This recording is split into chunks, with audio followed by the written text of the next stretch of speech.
Meow meow. Hello.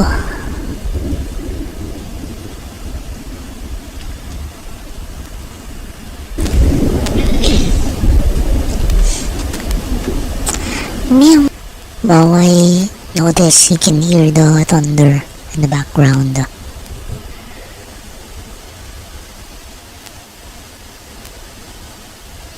So yes, earlier it was raining and there were strong winds and some thunder and lightning.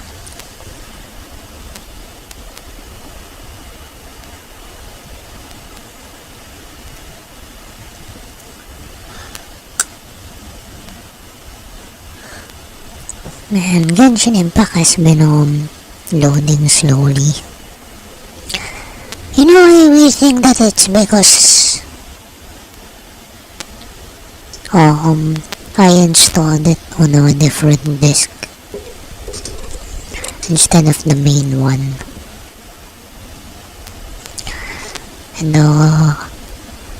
you know, my computer has an SS no. It has one HDD and two SSDs.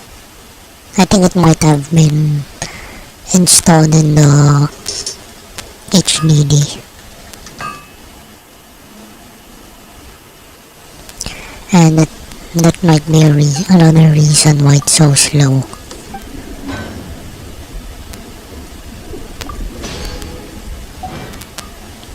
Man, I hope it doesn't like I hope there's no lightning that would freaking end the stream. Like lightning that would freaking freeze the PC or the streaming PC.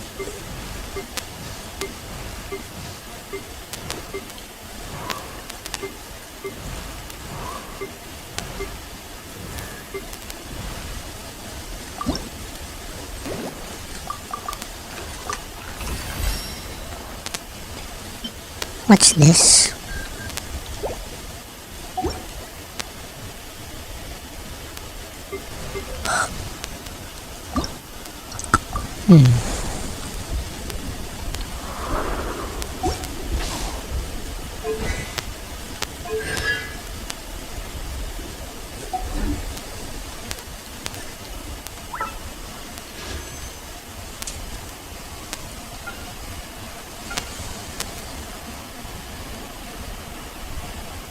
I have no idea. I have no idea about that female character. Oh, I knew I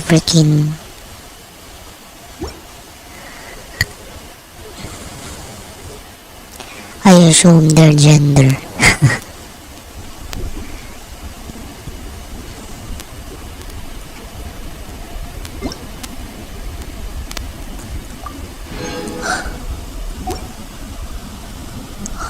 Oh man.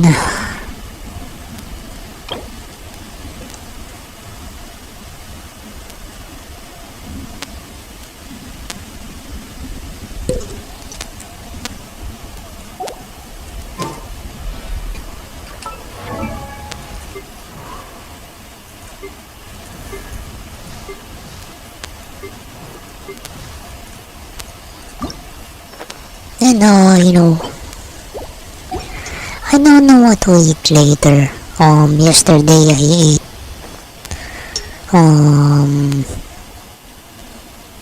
sausage. Maybe I'll cook spaghetti. I have a lot of spaghetti and I haven't even opened. Or maybe I've opened one. And I still have macaroni. Those do last me a long time. That's why I should probably reduce my spending on it.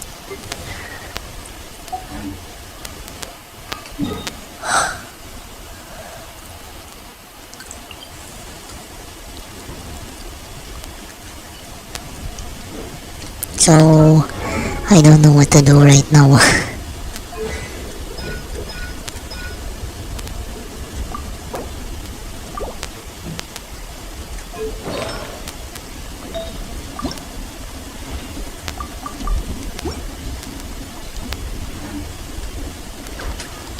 I wonder what to do.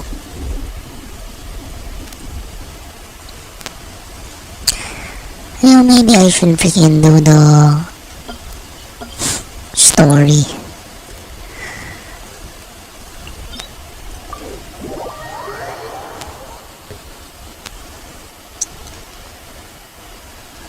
Oh man, excuse me.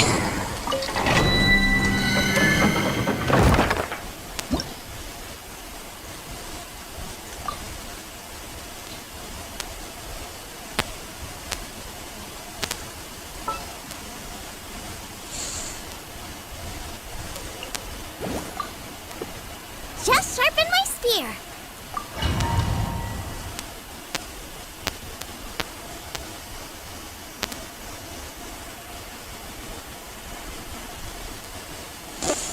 Oh, that's the wrong one.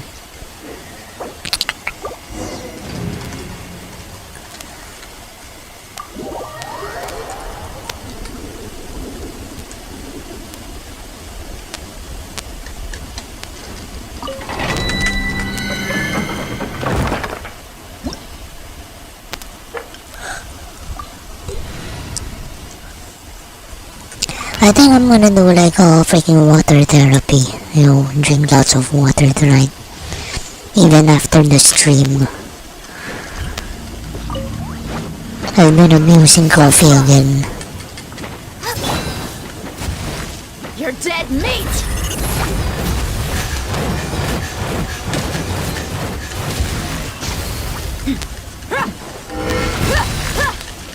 Default. Meow meow meow. Are you here to play with me? Let me get to the chase. Blink. Speed of light. Over here. Blink. Let me amuse myself a little. Nowhere to hide.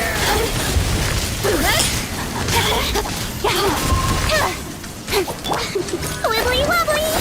Don't be nervous! Just relax! Look at me. Let's get it on!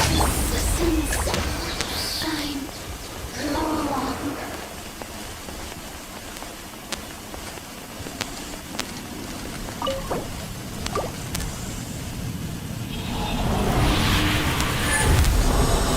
I wonder if there are other characters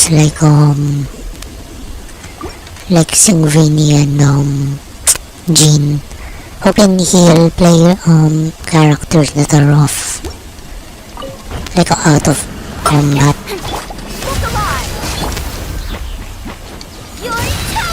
That would be very nice.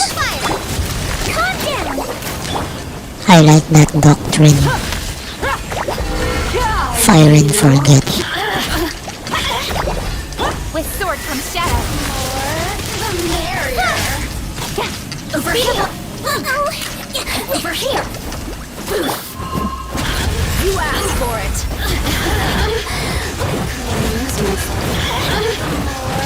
The merrier. Blink. Incoming. Cut to the chase.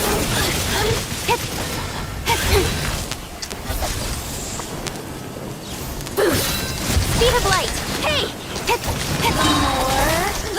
Oh, I can see lightning outside.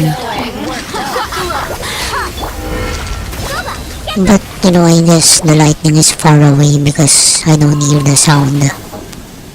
Yeah, it's far away. There's a long delay between the lightning and thunder.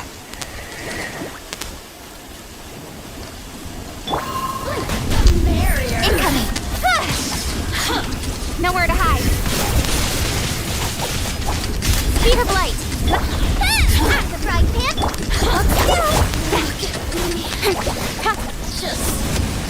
Incoming.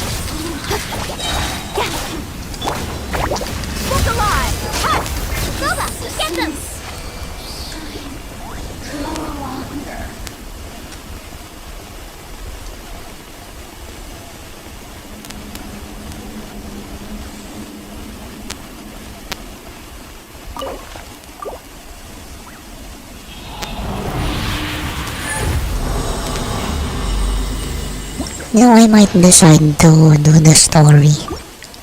I mean, I don't really want to play other games right now. Aside from, my usual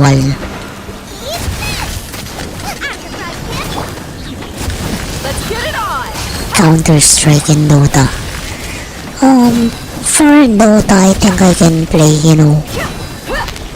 soft support. There you are, eavesdropper. Nice and spicy. I freaking love Ogre. With sword comes shadow. Don't blink. Hey, incoming. Let's see.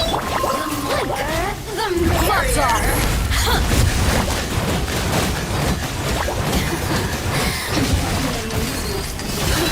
At the frying pan. Speed of light. Hey. Cut to the chase. Let me amuse myself a little. Don't blink. Calm down. I swear, it's for medical research. Now you've got me worked up. Nice and spicy. You really know how Speed of light. Don't blink. Buckle up. With sword comes shadow. Speed of light. Hold still. At the frying pan. Don't blink. Hey. the suns shine.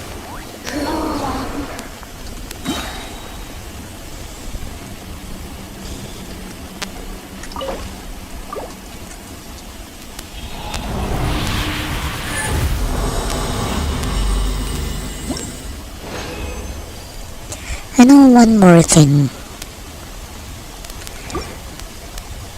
Weapons, aside from artifacts. Excuse me. Yeah, that's the reason why I was mining the other day. Weapons. And check my Mora. Excuse me.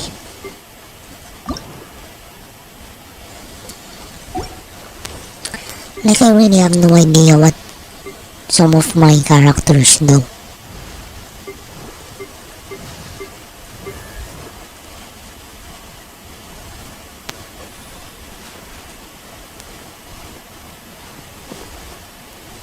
My hair was like that last year.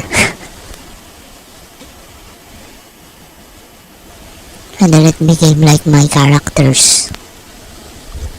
When they finally got me to go on site.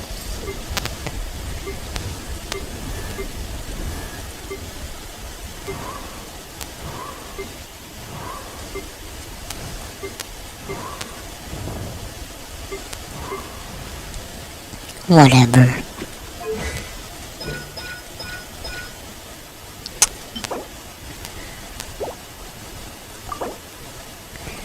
Yeah, you know what? Sometimes I'd rather use the Stardust for this one. Which I don't have anymore. I also used my Stardust the other day. You go for the first time in forever. This, of course, before I used to prioritize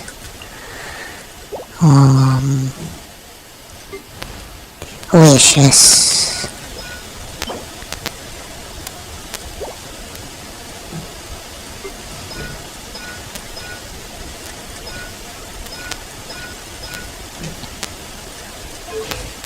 Wow, it's a good thing our attack is 2,000 plus.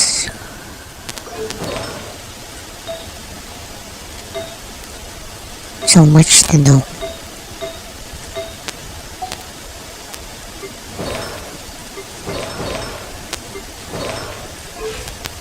It's only 1/6 here.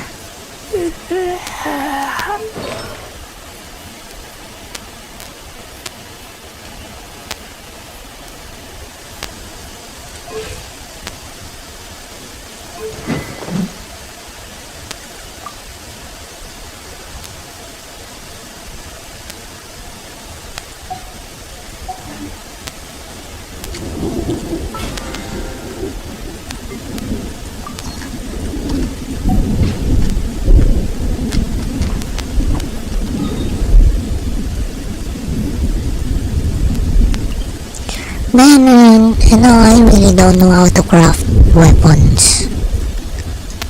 I have no idea.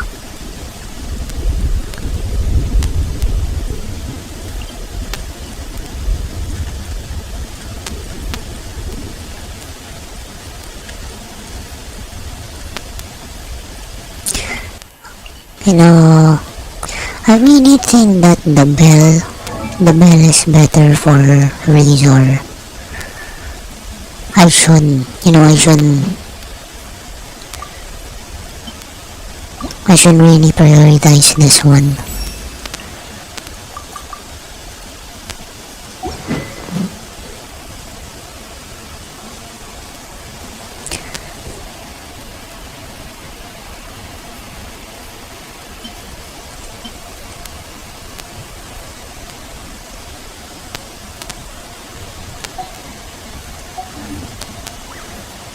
Some other day though.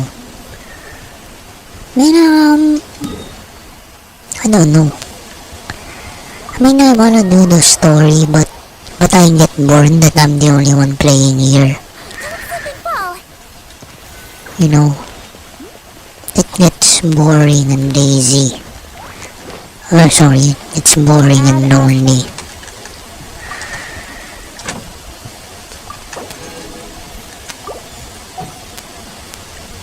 Anyway, I got two weeks left in my work training. I hope it pushes through. Like I said, if the other department doesn't do their job, man, I'm screwed. I'm dead. I might have to find an on-site job.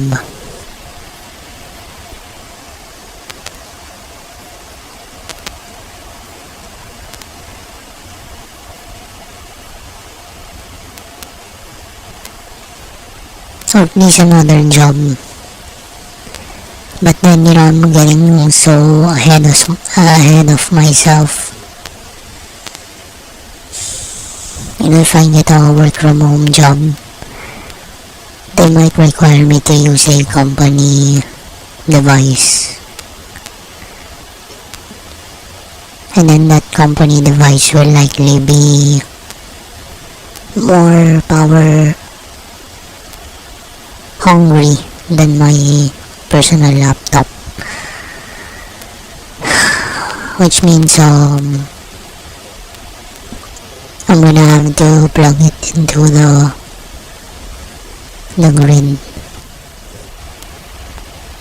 instead of run it on free energy.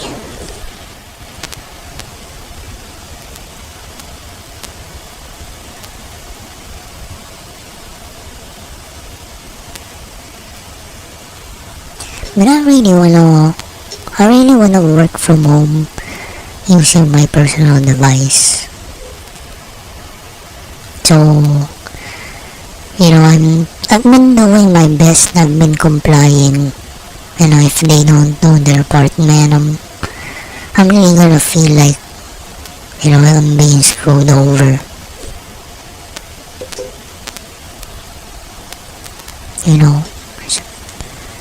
Plenty of time. Sometimes it takes them a while to reply to me with updates.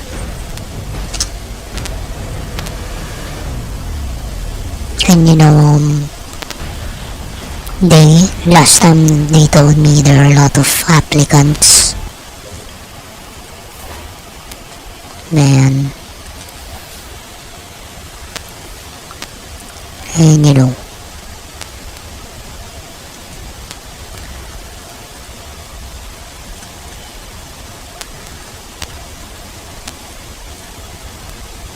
on demand yung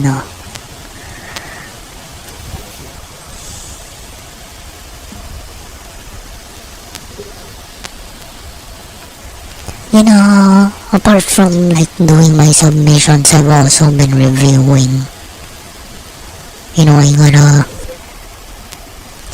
gotta follow the process.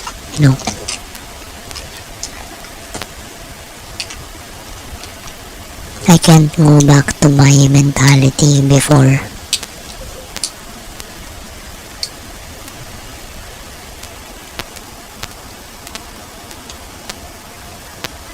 My previous co-workers have been very helpful in reminding me to follow the process, no matter what.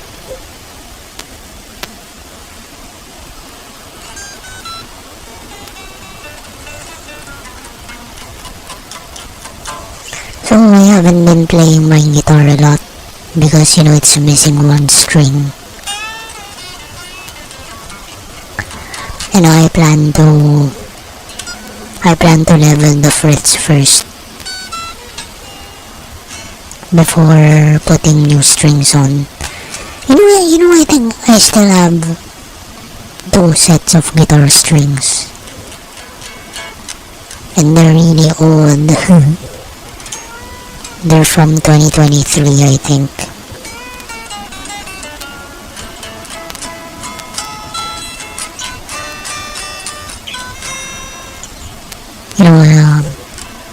I have some secrets that I do to make my stuff last very long. I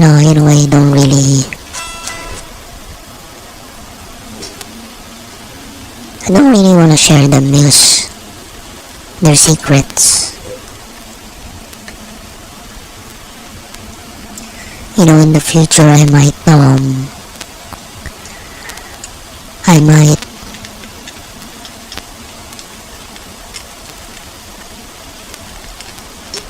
use them to my advantage.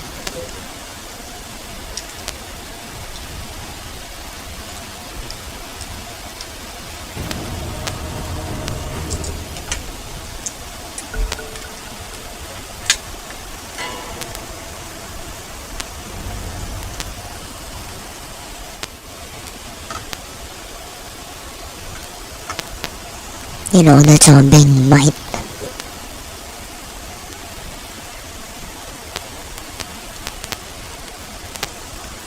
No, I don't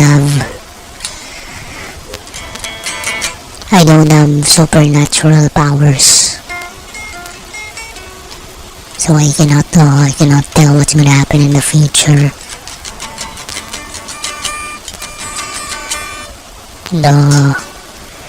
That's one of my weaknesses. I get so scared about the future. 10 seconds remaining. 5 seconds remaining.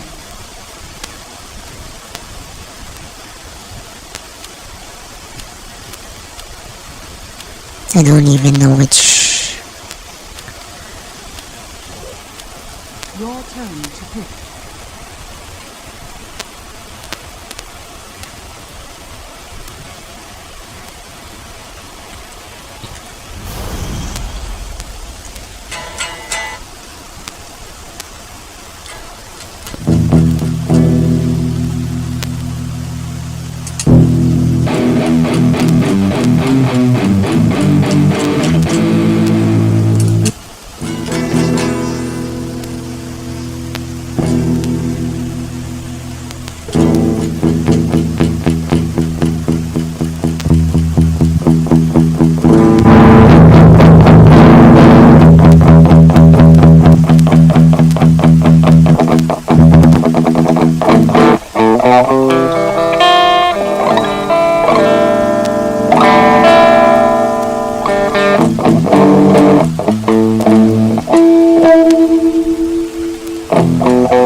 Hello, how are ya?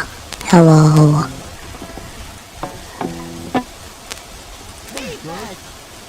30 seconds to pop.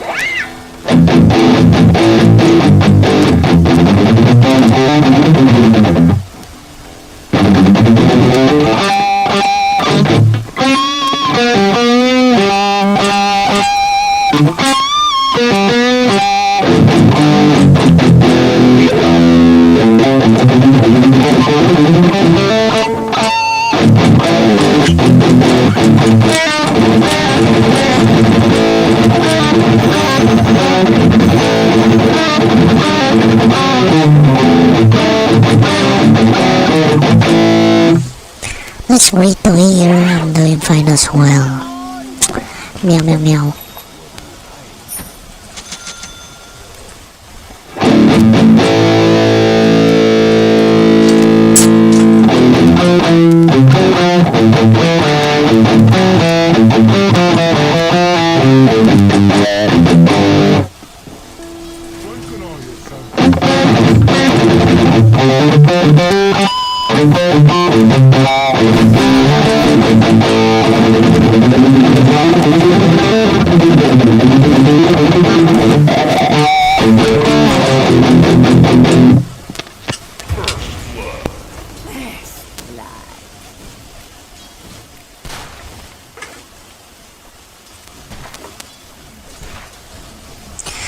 You know, apart from my secret coating, I think next time I also put my guitar in a bag. Like all the time, if it's not being used. I think that will also help a lot.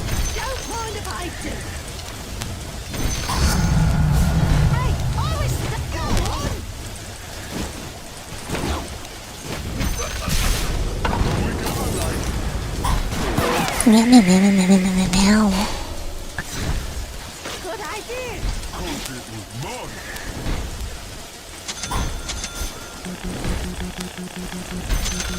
You're doing good.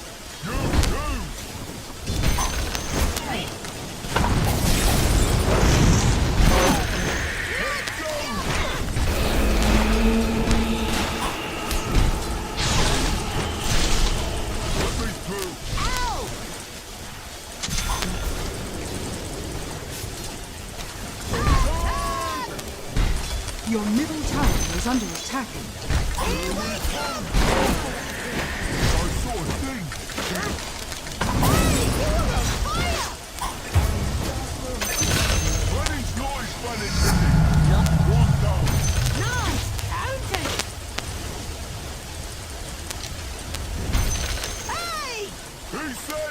Anyway, let's go back to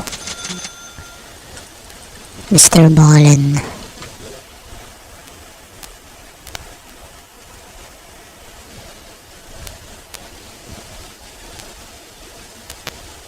What the frick? Here they had just stopped bathing, and despite walking all day in mud and pig feces, it seemed like they never took off their boots when they went inside. One of the few farm workers that stayed with the Pictons through the farm's decline was a guy by the name of Bill. You know, that's one of the things that I wouldn't emulate. You know, bringing footwear from outside the house into the house. Because I know a household that does that. You know, it's the only household that I know of that does that.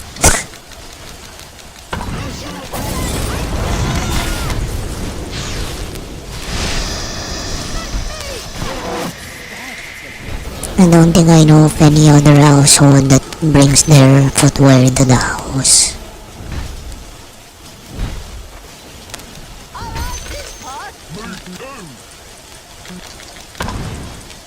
it's pretty disgusting, you know, unsanitary, of course. But, you know, we really shouldn't tell a family what to do. You know, maybe they have a reason for doing what they do.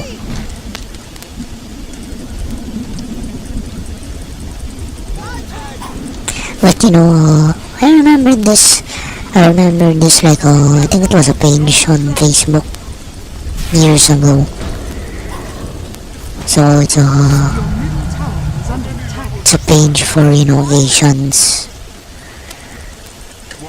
You know, there was someone who like commented that they bring their footwear into the house. I don't remember if it was the page itself or someone else who asked them like, why do you live in a barn?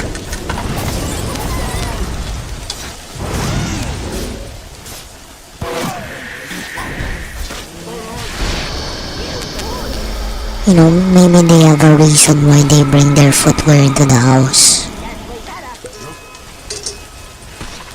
So sometimes you just gotta say whatever. You do you.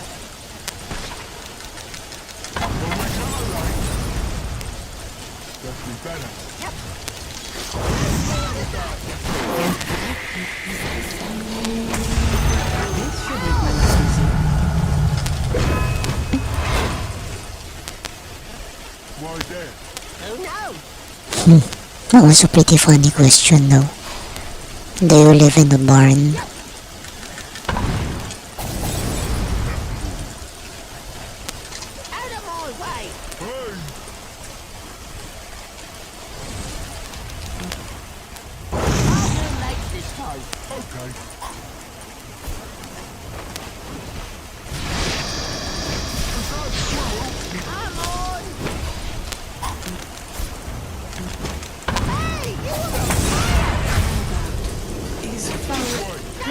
Your middle tower is under attack.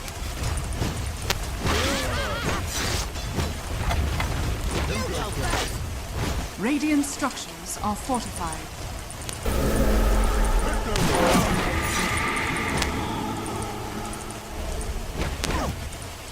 You know, apart from awesome spells, I like how this character has like good hit points and good armor.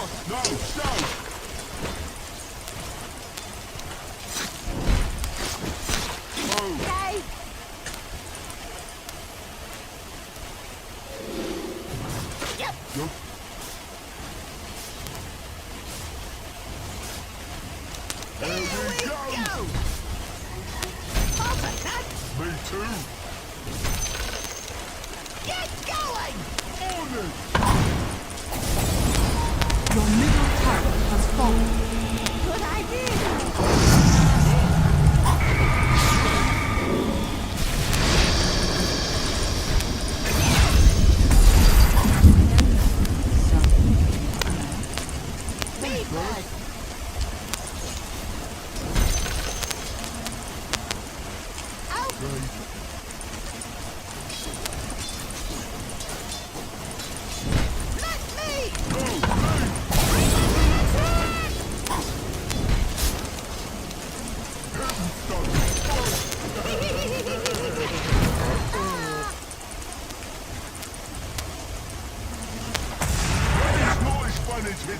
Not one bit fun.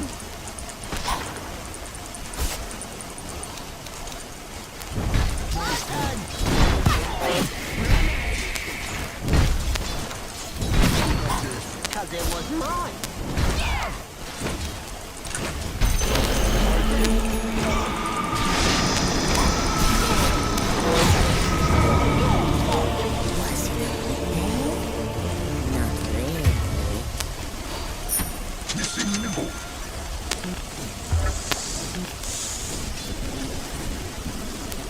You know, if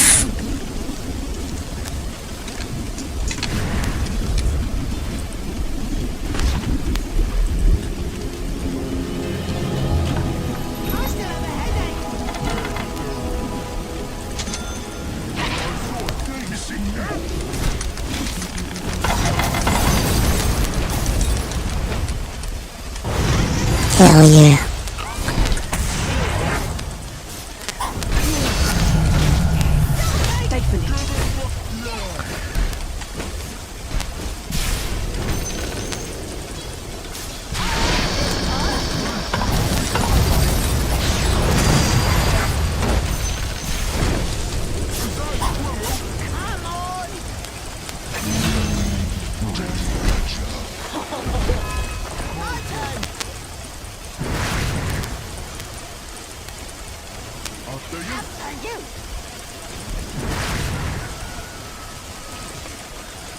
I saw a thing.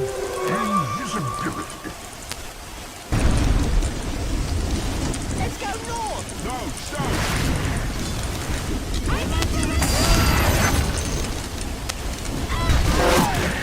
Yeah, what happened guys? Did the stream get disconnected?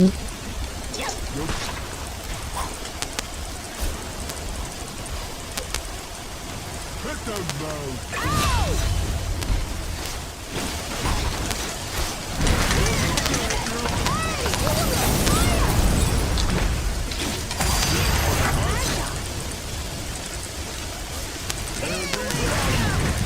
Freaking hell. I'm dead.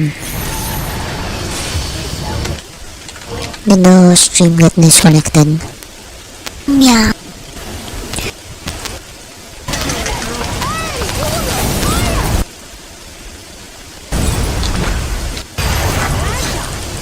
I was just making sure. Freaking hell.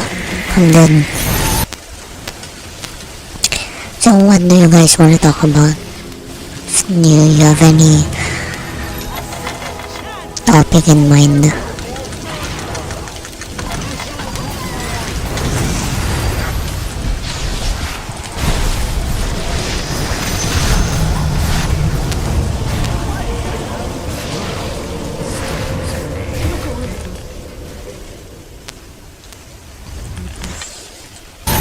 I'm just making sure that the stream didn't get cut.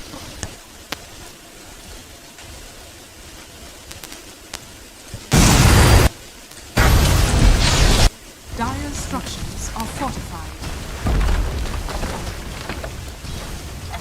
Your top tower is under attack. Please don't miss you! It's fallen.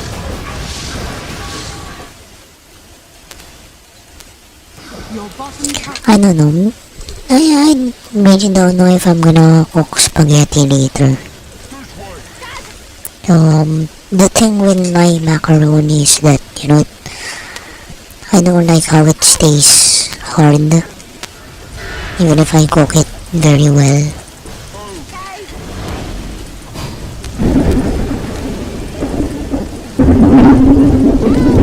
No, I like it to be soft.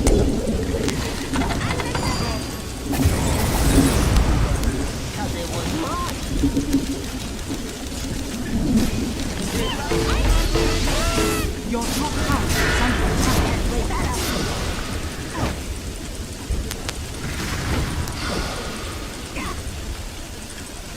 I'm gonna die from that damage.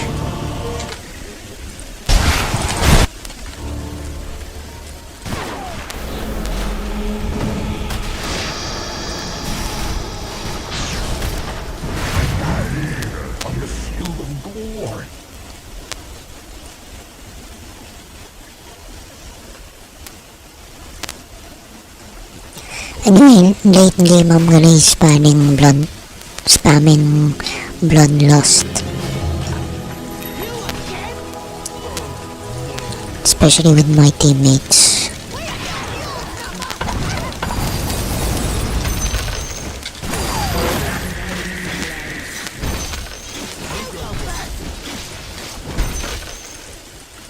Your bottom tower is under attack.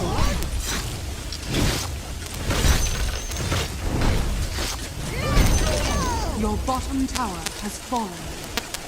Your middle tower is under attack. You're doing good. You too!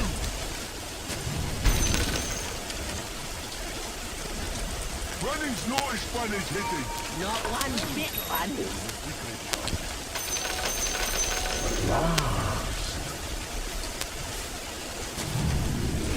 Just be better.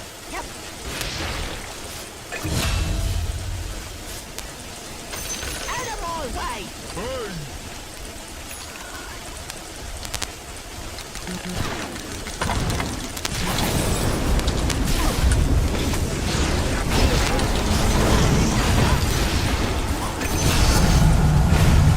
I just got smarter. My day. Oh no.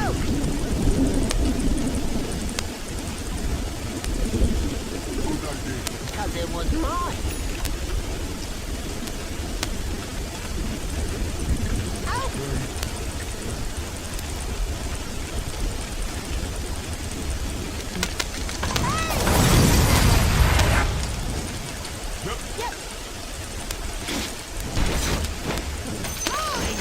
Selfish. Let's go north. No, south!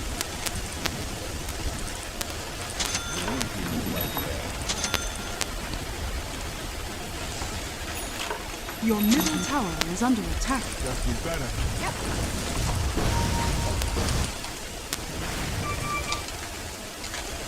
When can I hit something? Who's stopping you? Your middle tower is under attack. Your middle tower. Pay attention next time.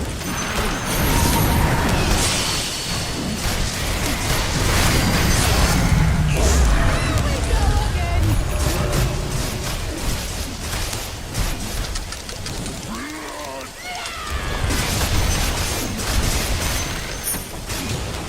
Get going. On it!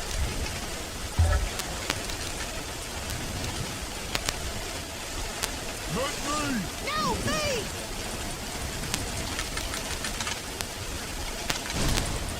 You go first.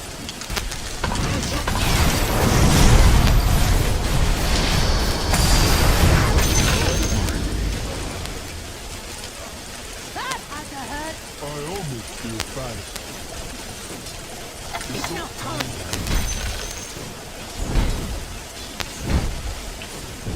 Hit the road! Your top tower is under attack. Okay, let's go back to Hiscox, and he said the farm was a really creepy place. And he also said I stopped the video earlier because I started rambling about what I remembered, That question, do you live in a barn? Robert was a really creepy guy that was prone to just totally bizarre behavior, even though he didn't smoke or drink or use any substances. Eventually, the Picton brothers realized they were not cut out to run the pig farm like their family had for generations before them, and they decided their best move was just to sell portions of their land. But neither of them could have guessed just how much their land was worth. From 1994 to 1995, they managed to sell off almost all of their property to an urban developer for over $5 million. And so suddenly, these filthy, failed pig farmers had become millionaires, and neither of them knew what to do with the money. After a year of just sitting on the money and not doing much with it, they decided they would They're probably set for life, no? I mean, if I had that kind of money, I'd definitely start a small business, a proper one where I can declare everything, no? Not just buy and sell. I can finally get my permits, environmental, get my fire safety, and then apply for a tax bill after earning, no? But I'm getting ahead of myself, I don't think that's gonna happen. I don't have any money, so that's not gonna happen. wanted to do some good with their money. And so they established an official charity in 1996 called the Piggy Palace Good Times Society. Their charity's purpose, at least on paper, was to help raise money for various organizations that they deemed worthy by running events like dances and shows. And while that might have been their original intention for this charity, what it ultimately became was a guise to host these wild drug and alcohol-filled parties inside of their I think I know slaughterhouse. this one. Even though it wasn't being used anymore because they were no longer really doing any pig farming, it still conspicuously had big hooks coming down from the ceiling and bloodstains all over the ground underneath. I know this one already. These Piggy Palace parties became infamous in Coquitlam, drawing crowds of up to 2,000 people, predominantly bikers, drug addicts, and prostitutes from the poverty-stricken downtown east side of Vancouver. Robert had become familiar with that part of Vancouver because he used to go through there all the time to dispose of animal waste products at their rendering plant. Once the Piggy Palace charity was in full swing, Robert started going back into that neighborhood where he would cruise down the 10-block strip called the Low Track and would attempt to recruit people to come to his parties. Most of the people he recruited were down on their luck women who only agreed to go because he was offering them food and money and drugs and alcohol. At the same time Robert was running this recruiting campaign, women from the downtown east side began disappearing in droves. These disappearances were noticed by the men and women in the downtown east side, but they didn't report them because they had a general distrust of the police and of authority figures in general. But as more and more and more women disappeared from the downtown east side, rumors of a serial killer operating in that area started to circulate. Residents began only going outside if they could walk around in a big group of people, and everybody was just totally on edge, keeping careful lookout for anything odd about the neighborhood, people that shouldn't be there, cars that shouldn't be there. But despite this heightened security, women continued to go missing at a rapid rate and nobody knew why. When the police were finally contacted about all these missing women, their response was lacking, to say the least. Since there were no bodies of these missing women, the police said it was reasonable to assume that the women were to blame, that their lifestyles must have caught up with them and they either ran off somewhere or perhaps they overdosed somewhere and their bodies just haven't been found yet. Despite residents of the downtown east side saying, no, this is different, there's something wrong here, the police basically said, we're not getting involved. When the newspapers found out about this totally apathetic response from the police, they criticized them for intentionally deprioritizing these missing women because the majority of them were drug addicts and prostitutes, and so therefore weren't worthy of a full investigation. The police rejected this claim. On the evening of March 22nd, 1997, so 1 year after the Piggy Palace had been stood up and they started throwing all these parties, and 1 year after dozens of women have gone missing from the downtown east side, the Picton's neighbor heard a frantic knock on their front door. They ran over, they opened it up, and what they saw was this woman who was hunched over with one hand on her bleeding stomach, and dangling from her wrist was a handcuff. The neighbor was obviously shocked at what they were seeing, but they quickly ushered the woman in, and they called her an ambulance. The woman was rushed to the hospital where she immediately was put into emergency surgery. Afterwards, while she was in recovery, she told her nurses that her name was Wendy, and she had been at one of those Piggy Palace parties, and one of the owners of the farm, Robert Picton, had tried to put a handcuff on her, and when he did, she fought back. He drew a knife, he stabbed her in the stomach, she was able to get the knife back, she stabbed him in the face before turning and running out the door and making it to the neighbor's house. Right after she told this story, Robert Picton actually showed up at the exact same hospital with a serious laceration on his face that was consistent with being stabbed. The medical staff had already called the police, who showed up minutes later, and when they went inside, they searched Robert, and they found in one of his pockets a handcuff key. And that handcuff key opened the handcuff that was still on Wendy's wrist. And so when the police saw that, they arrested Robert on attempted murder. While Robert was in custody, he explained to officers that Wendy was lying. She was a drug addict, and she had come to one of their Piggy Palace parties, and he had caught her trying to rob them. He had confronted her, she drew a knife, and that's when a struggle ensued, and both of them got stabbed.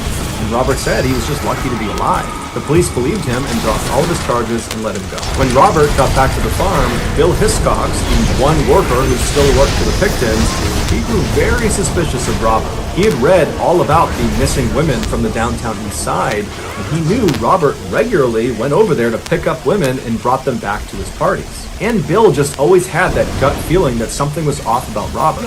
And so he sat on this gut feeling for a couple of months until finally he decided he had to tell someone. And so he called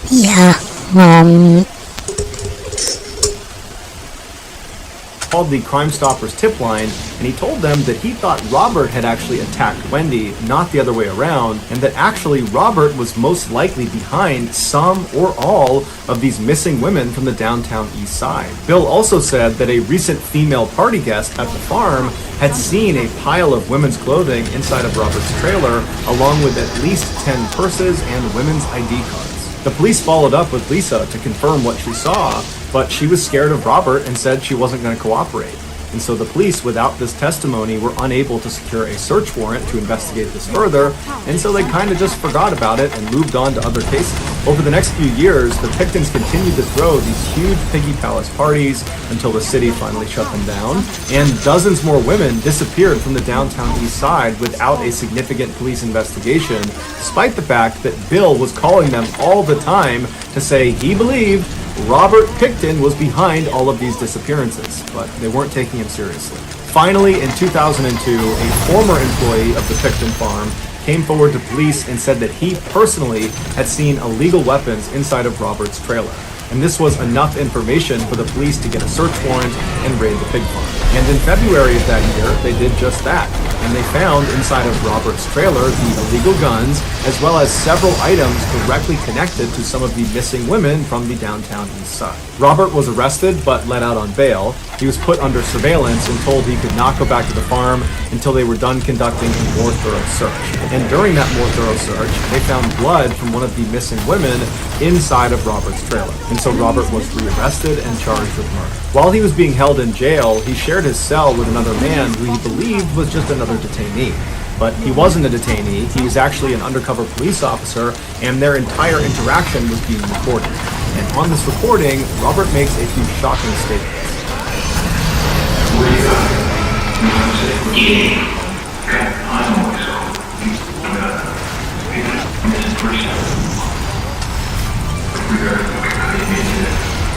I thought that's what this was something big in the ocean.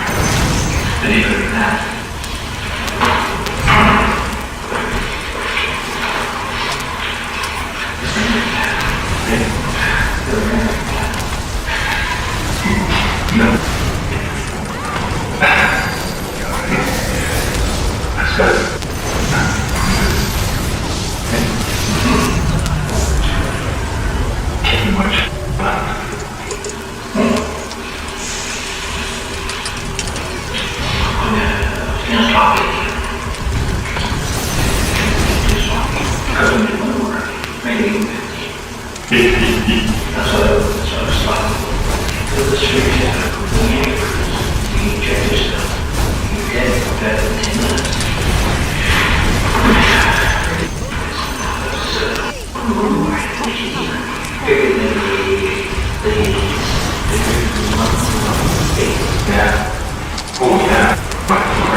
As Robert admits in this video, he killed 49 people, who would turn out to be the majority of the missing women from the downtown east side. After a lengthy investigation, it was determined 49 people.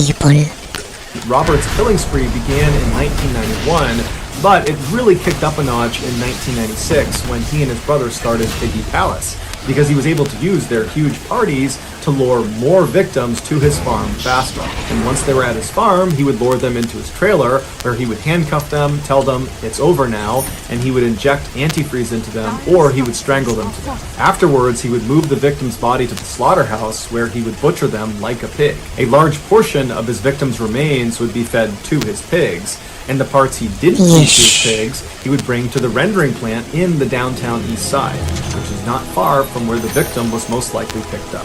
A rendering plant takes animal waste products, crushes them up, and turns them into a gelatin. This gelatin is used in many everyday products, from candy to cosmetics. which means Robert's victims wound up in things like lipstick and gummy bears. Also, sometimes while Robert was going through this horrific disposal process, he would set aside some of the best cuts of meat and grind them up with pork and turn them into sausage. This sausage was served at piggy palace parties. It was also given to neighbors and food banks and orphanages.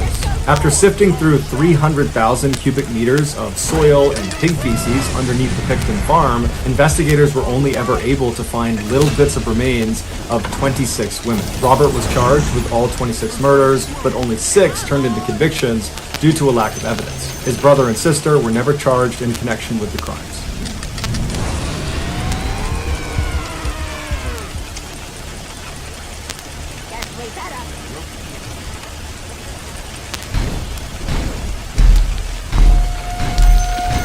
This should make my life easier. In early 1983, residents of the Cranley Gardens apartment complex in North London began complaining about their drains being clogged up. Initially, their landlord was dismissive and said, "Oh, it's just an old building, it's old plumbing, and that's why it's slow." But eventually, the landlord conceded and asked a plumber to come out and have a look. And so, on the evening of February 8th, an experienced plumber named Mike came out to Cranley Gardens, and after learning what the complaints were, he went around to the side of the building and he opened up a drain cover to have a look inside. As expected, when he shined his light down, he saw wads of hair and napkins and other things kind of mashed together. I think I also know about this one. Bodies were being flushed or fed into the drain. Clogging up the pipes. And so he reached in and he began pulling the stuff out and putting it in a bucket right next to him. And then after he had cleared the majority of the obstruction, he reached his arm all the way into this pipe to feel around to see if there was anything in there that he just couldn't see. And at some point, as he was reaching, when his arm was almost completely into his pipe, his hand hit a major blockage. And so he moved his fingers around to try to feel what it was, but he couldn't tell. It was something that was fairly soft, but there were some hard things inside of it, like sticks or rods. So he grabbed a Like bones? Just kidding. handful of this blockage and he pulled his arm back out of the pipe, opened his hand, and what he was holding looked like ground meat. But it wasn't any meat he had ever seen before. And inside of this fleshy substance looked like little bits of bone. Now, Mike had cleared many pipes before, and he had never seen meat be the reason for a blockage. And so this whole situation just seemed really strange, and he decided, it's late, I'll just come back tomorrow with my supervisor so he can see what this is too. So Mike puts the cap back on the drain pipe, and he walks out from behind the building back out towards his truck parked on the road, and as he's walking, 2 of the residents of this complex come out, and they say, "Hey, did you fix the blockage? What was it?" And Mike would say no, he hadn't, and then he just kind of blurted out that there was meat in the pipes. That was what was causing the blockage. And then one of these 2 residents says, "Well, I bet people are just flushing their Kentucky Fried Chicken down the drains. That's what's causing it." And Mike looked at him and he was like, "Yeah, maybe." And then he just turned around, got in his truck, and he drove away. Early the next morning, Mike and his supervisor came back to Cranley Gardens, and they went around to the side of the building, they undid that cap, and then Mike reached down inside expecting to feel this blockage, but where it should have been, there was nothing. Somebody had cleared the pipes. And so Mike and his supervisor are looking at each other, and Mike is like, "There's no way that cleared on its own. Someone had to have come out here and cleared it, but I don't know why they would have done that and still had us come out." But the men decide, you know what, maybe by chance it did just kind of slip through and clear itself, so let's just continue the process and make sure each of the apartment buildings, their individual pipe is unobstructed. And when they checked these pipes, they found all of them were clear except for one, apartment number 23, whose pipe was blocked up with more of this meaty substance. Mike and his partner were already very suspicious of the fact that someone had snuck out here in the middle of the night and cleared the pipe. Probably. They didn't know if that happened, but it seemed likely. And now they're finding more of this weird meat substance coming from a particular apartment. And so the whole situation just seemed off. And so they told the landlord that they were not going to touch this. Somebody else had to come out and deal with this. And the landlord, after finding out there was meat jammed in the pipes, got really freaked out and called the police. The police showed up, they pulled this meat substance out of the pipes, and they sent it to a mortuary where a pathologist looked at it and said, "This is meat. It's human meat." And in particular, the stuff that was pulled out of apartment number 23's pipes is that of a human neck. So the police go back to Cranley Gardens, they go up to apartment number 23, they knock on the door, and when the door opens, they're hit with this overwhelming stench of rotting flesh. And standing in the doorway of this apartment, the owner of the apartment, is this guy who's in his late 30s, early 40s, who introduces himself as Dennis Nielsen. And they say, "Hey Dennis, can we have a look around your apartment?" And he says, "Why?" And they say, "Well, we found human remains in your pipes." And Dennis immediately says, "Oh my goodness, I can't believe that, that's horrible." But the police are not buying it, and they say, "You know what, Dennis, tell us where the rest of the body is." And at this, Dennis suddenly went expressionless, emotionless, and he just turns around and he points into his bedroom, and he says, "It's in 2 plastic bags in my closet." And so before the police go into his apartment to go inspect these bags, they say, "Dennis, are there any other bodies in your apartment that we should know about?" And Dennis sighs and he looks up to the ceiling and says, "Yeah, there's about 15 or 16 here. It's a long story, it goes way back, I'd love to tell it to you, get this off my chest, and I'll do it at the next day." So after Dennis was arrested and brought to the station, he told them his horrible story. It had all started 5 years earlier in 1978 when Dennis was 33. He was at a pub having some drinks by himself when a teenager came into the bar and attempted to buy an alcoholic drink. He was denied service, and so Dennis pulled him aside and said, "Hey, I'd be happy to give you a drink at my apartment. It's right down the road." And the young man, whose name was Steven, was very excited about this and said, "Great, let's go." Once they arrived back and they were up in Dennis's apartment, the pair had lots of drinks and they were having fun and laughing, and then at some point the pair climbed into bed together. The next morning, when Dennis got up, his new friend, Steven, was still sleeping right next to him. And he had this sudden, overwhelming sense of dread because he knew as soon as Steven woke up, he would see this as a one-night stand and he would just leave. He would not stick around and remain friends with Dennis. And Dennis just did not like that idea. He wanted Steven to stay. And so he looked on the ground next to the bed and he saw the necktie that Steven had been wearing was on the ground. And so he got on the ground, he grabbed the necktie, he fashioned it into a noose, and then he climbed back on the bed, got on top of Steven's chest, and he looped the tie around his neck and he pulled it as tight as he could. And as soon as it was tight, Dennis would tell police that Steven came alive. And he began Well, I can't believe I've been streaming for 2 hours over already. reaching for his neck and kicking Dennis as hard as he could, but he just can't get it off. And at some point, Dennis said Steven just seemed to give up. He looked up at Dennis and knew he wasn't going to get this off and that Dennis was determined to kill him. And so Steven just allowed himself to go limp and then he slouched over. And as soon as that happened, Dennis said he relaxed. But as he's looking at Steven, he realized he wasn't dead. He was just unconscious. And so Dennis goes into the kitchen and he gets this huge plastic bucket and he fills it up with water and he sets it in the middle of his kitchen floor. And then he gets a bunch of kitchen chairs and he lines them up like a table right in front of this bucket of water. And then he drags Steven's body into the kitchen and he lays him on his back on these chairs, but make sure his head is not resting on the chair. His head is kind of dangling off the back of these chairs. And then he grabbed that bucket of water and he slid it right underneath Steven's head. And then Dennis got on top of the chairs, on top of Steven, and then he pressed the young man's face straight down so his head went backwards until his mouth and his nose were under the water. And Dennis held him like that until Steven regained consciousness, but again, he didn't fight it, he knew he was doomed, and after several minutes, the bubbles stopped coming to the surface and Steven was dead. Dennis pulled his victim off of the chairs, he brought him into the living room, and he sat him on a chair, and then Dennis went into the kitchen, and he made himself a cup of coffee, and he smoked some cigarettes, and then he just stood in the doorway and looked at Steven's body. And he would tell police it was a very bizarre experience because Steven still looked like he was alive. In fact, Dennis would try talking to him as if he was going to talk back, but obviously he didn't. At some point, Dennis realized, the life he had before he killed Steven was now over. He had a new life, and he didn't really know how to handle it. And so the first thing he thought to do was to clean Steven. So he took Steven's body and he brought him into the bathroom and he gave him a very long bath, cleaned his body, cleaned his hair, and then afterwards he got him out, he dressed him and put him into his bed, and then Dennis climbed into bed with him and laid with him. And he would tell police as he laid there, he suddenly felt overjoyed. Steven was not going to leave him. He was going to... And that was very selfish. To remind myself not to become like that. Okay, so when this is loading, I'm gonna get some water.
Walang nagmamahal sa'yo. Ako'y nandito lang.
Let's roll.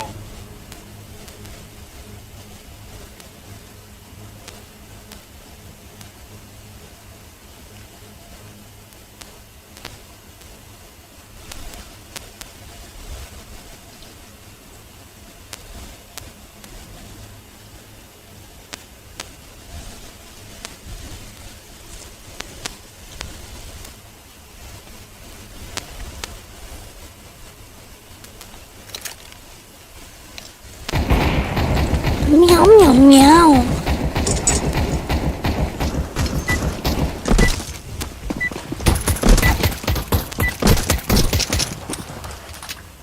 蓝色，蓝色，我们是不是上次遇到过啊？昨天啊， What all? Meow, meow, meow.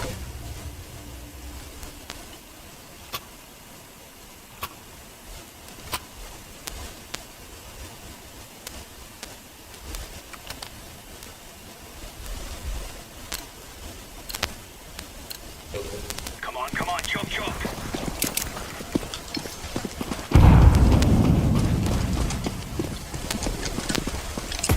Middle, middle, middle. 给来来了， Long in middle.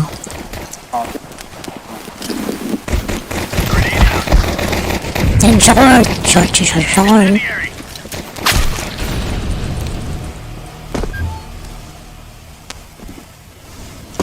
Bomb has been planted.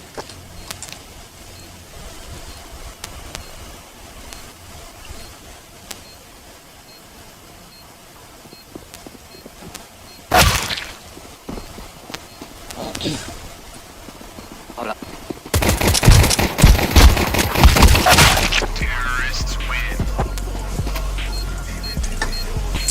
Meow, meow, meow. Meow, meow, meow, meow, meow, meow, meow, meow.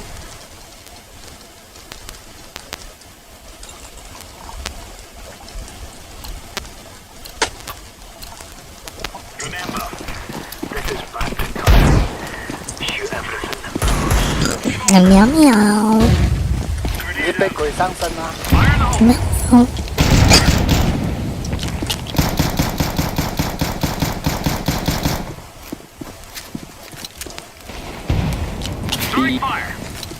OK， Oh, I used the wrong grenade. B. A shoot A shoot， B. 后花。你打啊，决定啊。 No, it's not a short. 啊进 B 了进 B 了，没有。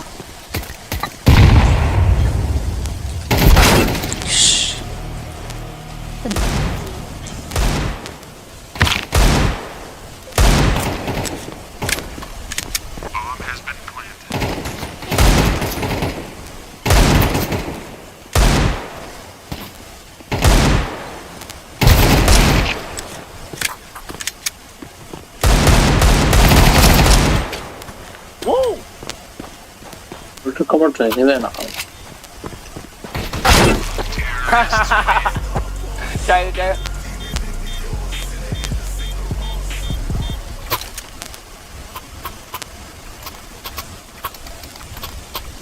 我去 B。喵喵喵。打了。啊哈。喵喵。 What's going on with you? Are you okay? Huh? What are you saying? Ouch!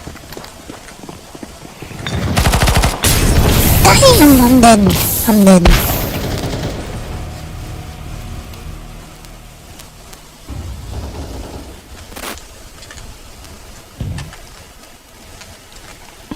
Stay here as long as Dennis wanted him to. After laying with him for some time, Dennis realized he had to find a way to hide Steven's body in his apartment so no one could find him. And so he left his apartment and he went to a hardware store where he got an electric knife and a big storage bin.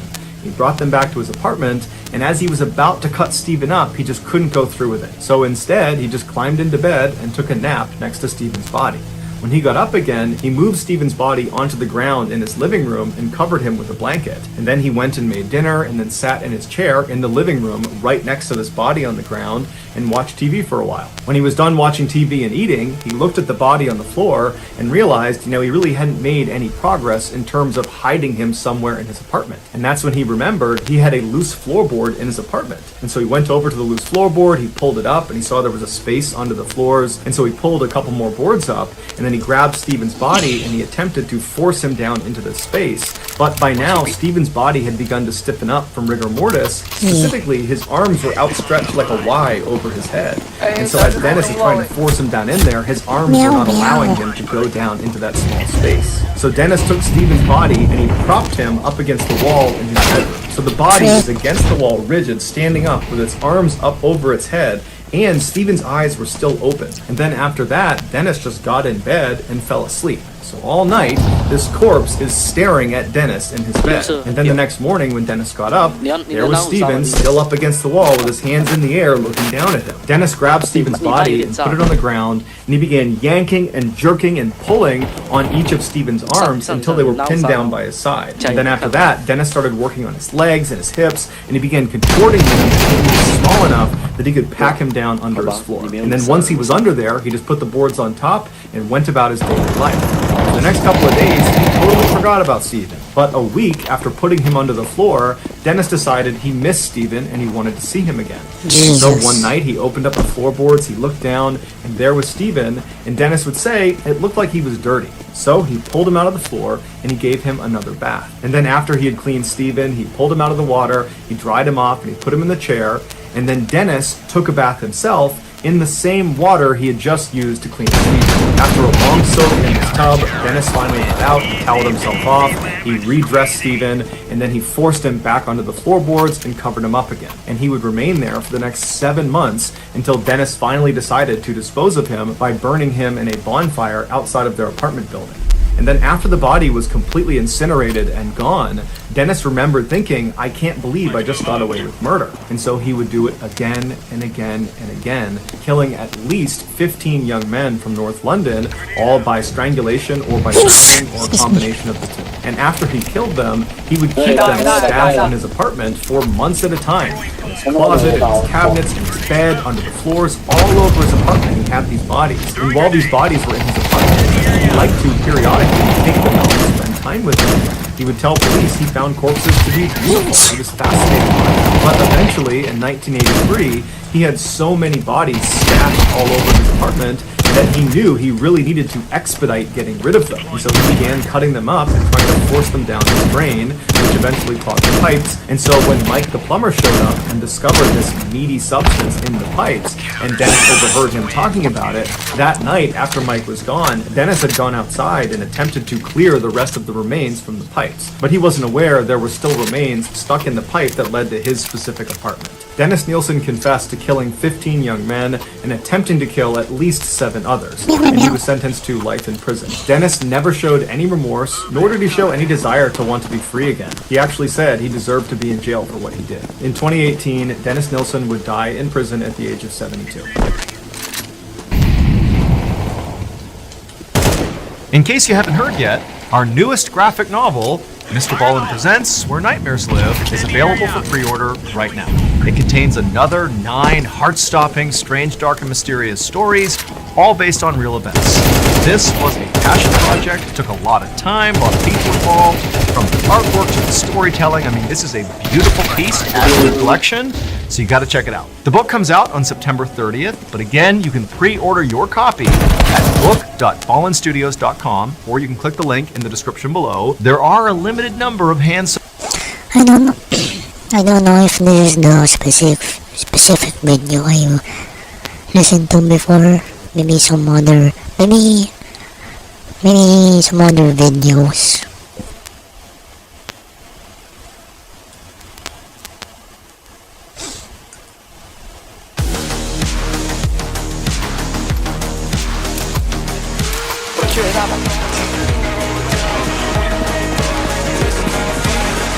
I don't know.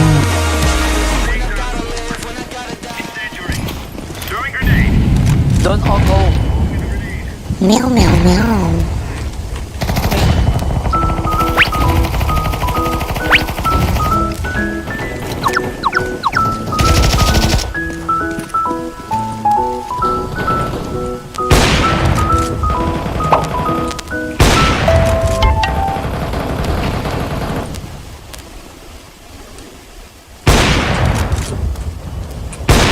Seven killers, each one worse than the last.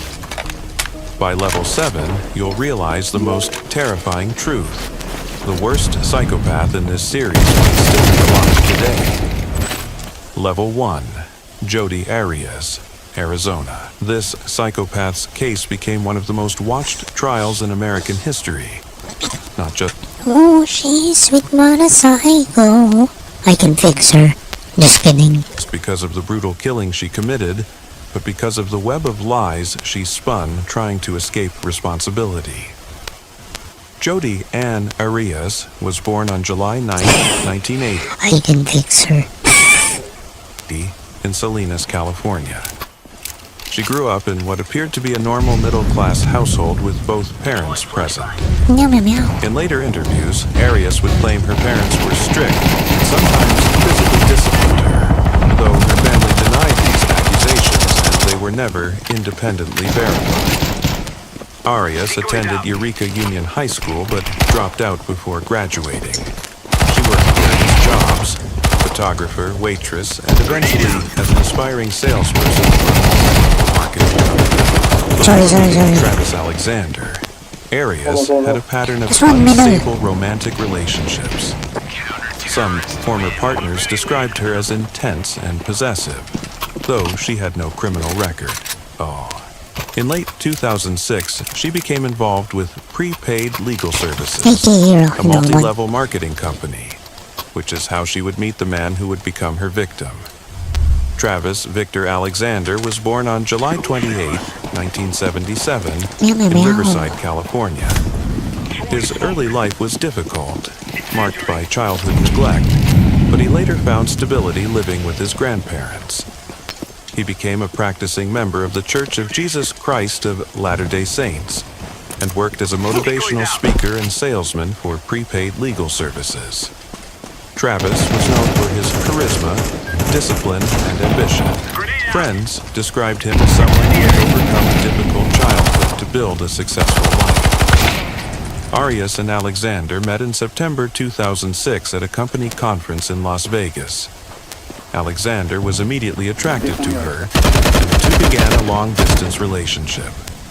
Arias converted to the LDS Church shortly after meeting him and was baptized in November 2006, which initially strengthened their connection.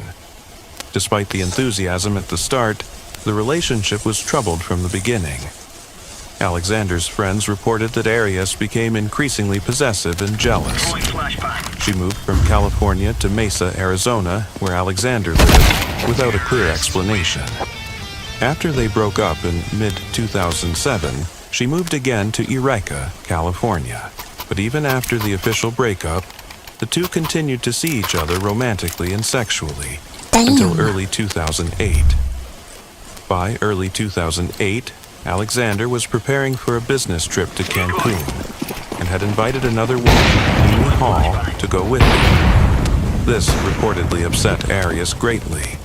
Their communications in the months before the murder included arguments about trust, jealousy, and emotional conflicts. Alexander told several friends that he feared Arias's behavior.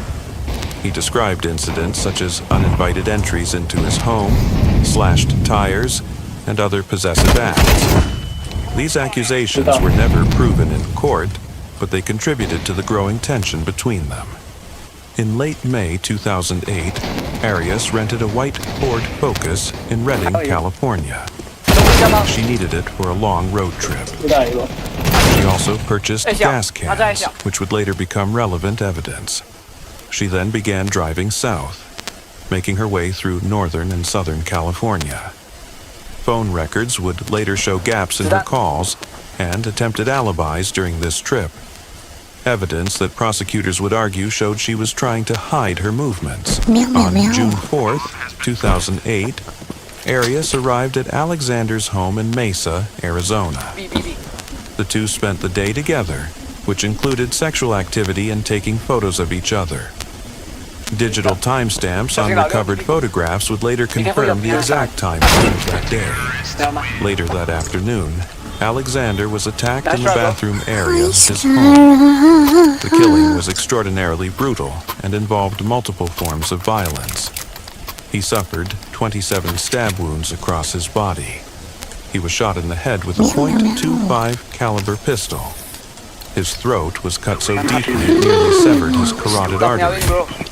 The medical examiner concluded that the throat wound was the fatal injury, though the exact sequence of injuries remains debated. The combination of stabbing, shooting, and cutting became central to discussions about the psychological nature of the crime and whether it showed rage, premeditation, or both. Alexander's friends became concerned when he missed important events over the next few days. On June 9, 2008, they entered his home and discovered his body in the shower. They immediately contacted police.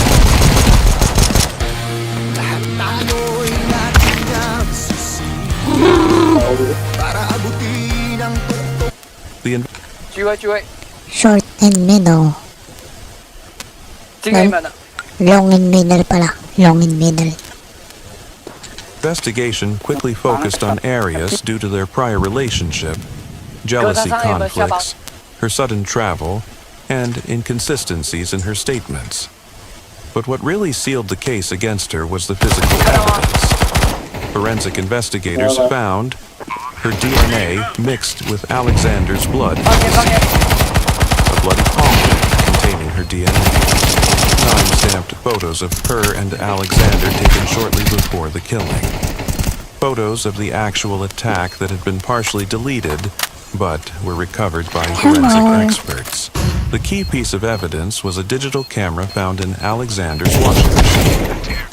Arias had apparently tried to destroy it by running it through a wash cycle, but forensic technicians were able to recover the photos from the memory card.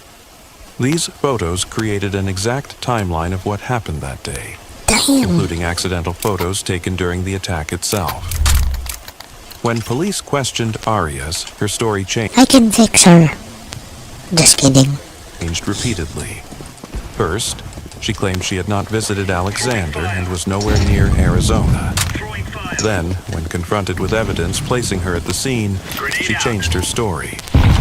She suggested that two masked intruders had broken in and attacked them both, and that she had fled in fear. Finally, when that story fell apart under scrutiny, she admitted to killing Alexander but claimed it was self-defense. No. Investigators considered these shifting stories to be significant indicators of deception. The intruder story had absolutely no evidence supporting it. No signs of forced entry, no witnesses, nothing. And her self-defense claim conflicted with the extensive defensive wounds on Alexander's body and the logistics of the attack. How could it be self-defense when she stabbed him 27 times, shot him, and cut his throat? Arias was charged with first-degree murder, and her trial began in December 2000. I can fix her. 2012 in Maricopa County Superior Court. The prosecution's case focused on premeditation, jealousy, and Arias's Damn, is that her mother? attempts to cover her tracks. Evidence of premeditation included the gas cans she purchased, which prosecutors argued were used to avoid leaving a traceable record at gas stations. Her manipulation of phone records to create a false alibi. Her removal and attempted destruction of the camera. Her deletion of photos from the crime scene. The defense argued that Alexander had been abusive and that Arias had acted in self-defense, but they could not provide verified evidence of any abuse. During the trial, Arias made numerous media appearances, giving interviews where she made contradictory or provocative statements. She even did an interview with a local TV station just hours after being arrested, proclaiming her innocence. These appearances drew massive public attention and turned the trial into a media circus. On May 8, 2013, Jodi Arias was found guilty of first-degree murder. The penalty phase, where the jury decides between death and life imprisonment, lasted nearly 2 years due to jury deadlocks.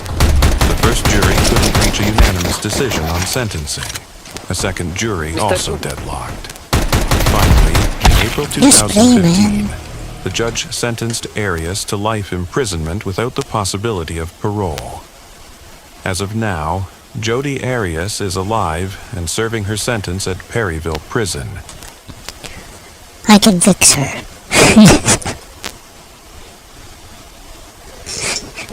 Part of the Arizona State Prison Complex.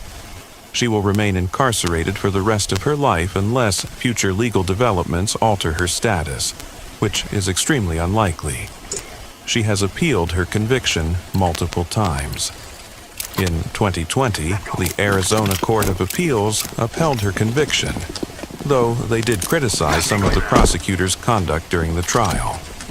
However, her life sentence remained intact. Since her incarceration, Arias has been involved in various prison disciplinary issues and has had communications restrictions placed on her. The case of Jodi Arias represents level 1 of the most shocking death row cases, because while her crime was brutal and premeditated, she ultimately avoided the death penalty. What makes her case particularly notable is the pattern of lies she told when confronted with overwhelming evidence. Want to buy and ship goods from the U.S.? With My U.S.? It's easy. Start by signing up for your free U.S. address. Then save by shopping your favorite U.S. stores, sales tax free.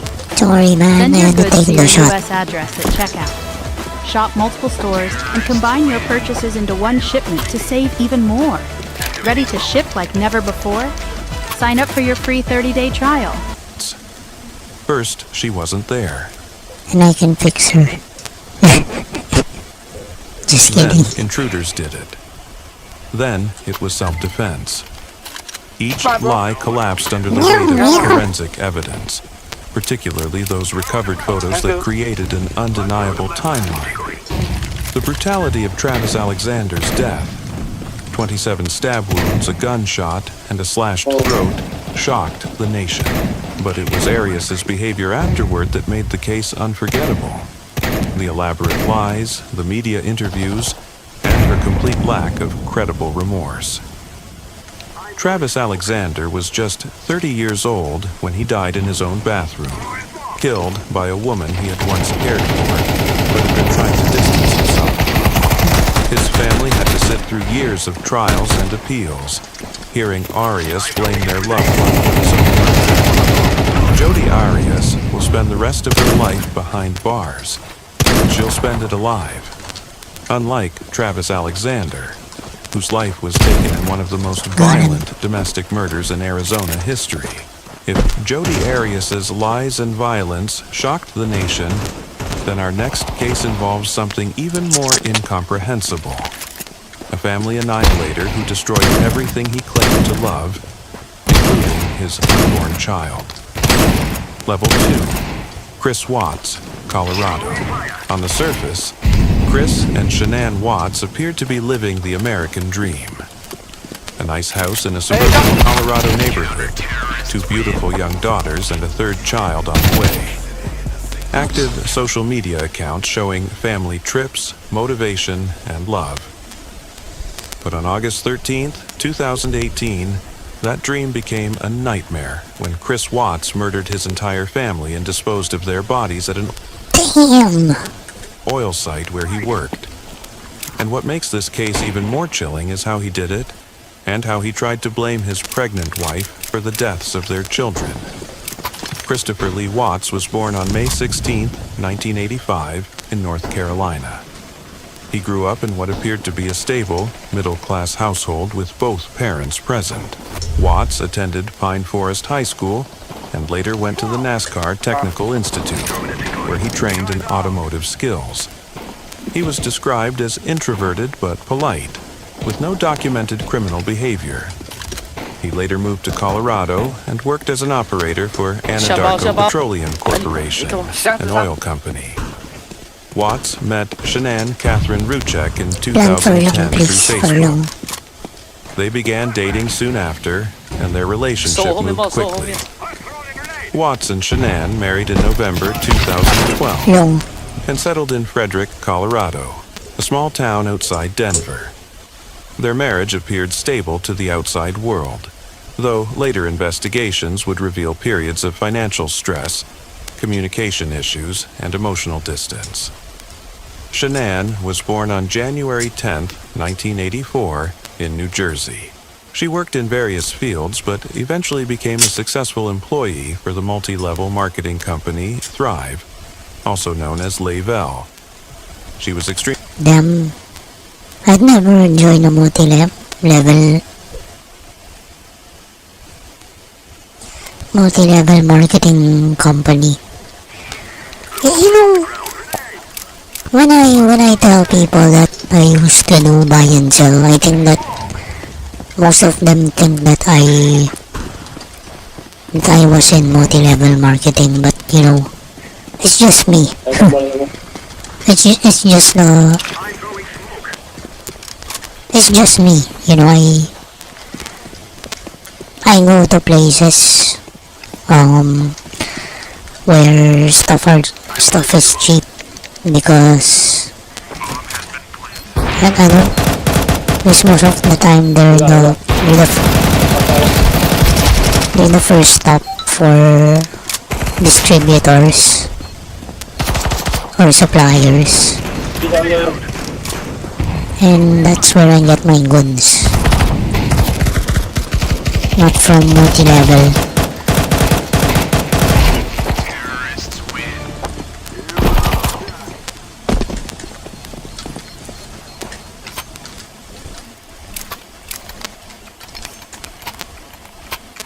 Oh well. Extremely active on social media. frequently posting about her family life, health routines, and motivational content. Shanann suffered from Motivational content, man. What the frick? lupus, an autoimmune condition, but maintained an active lifestyle and work schedule despite her illness. The couple had 2 daughters, Bella Marie Watts, born in 2013, and Celeste Cece Catherine Watts, born in 2015. At the time of the murders, Shanann was 15 weeks pregnant with their 3rd child, a boy they intended to name Nico. By 2015 and 2016, the Watts family faced significant financial challenges.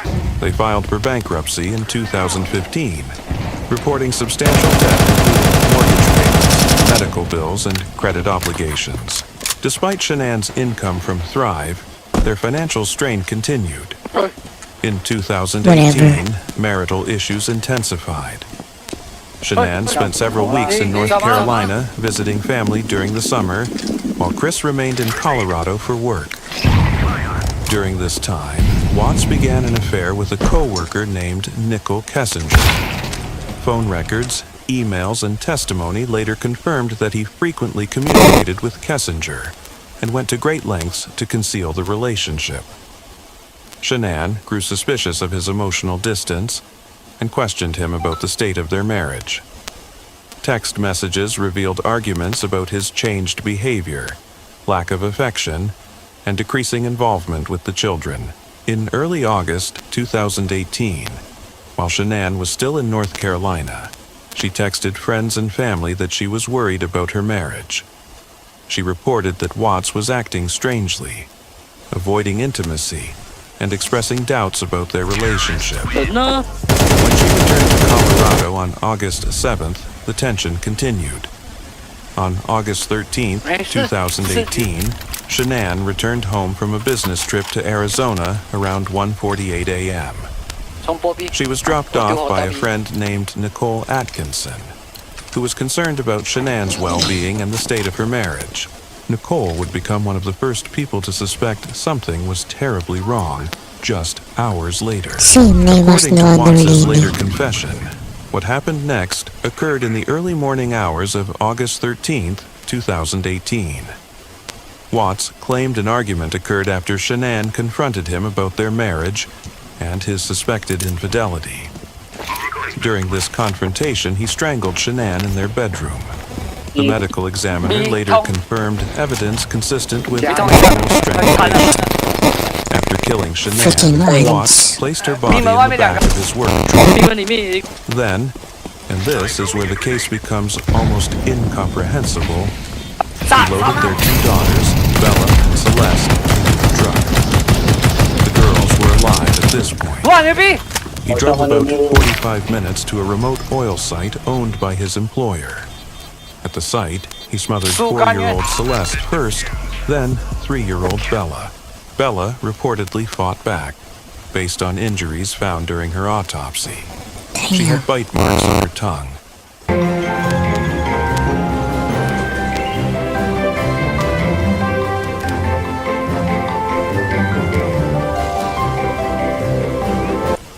Damn, you know what? There was an ad. Those videos get monetized.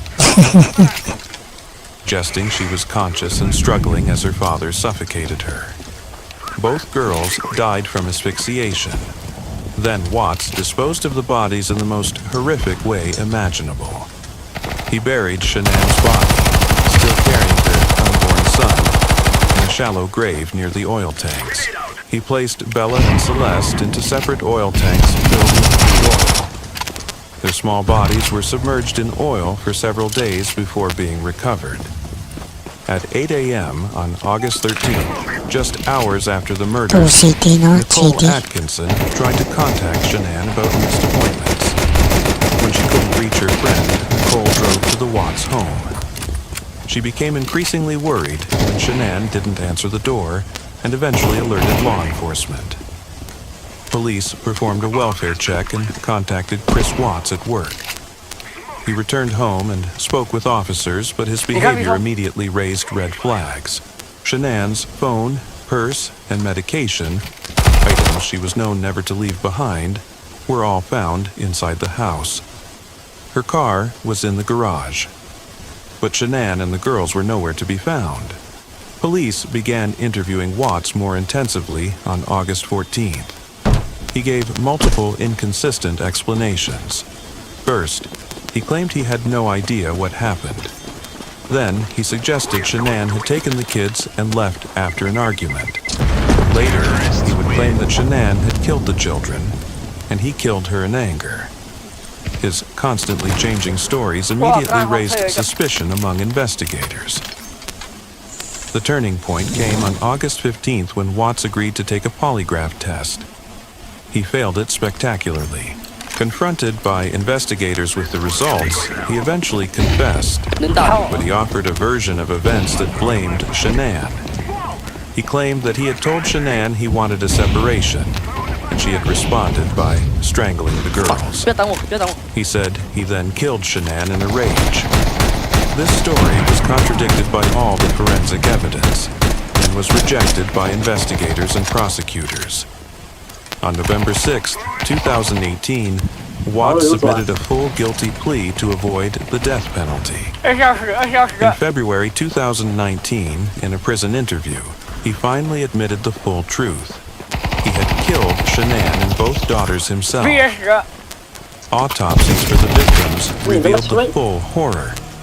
Shanann showed evidence of manual strangulation and blunt force trauma consistent with being dragged.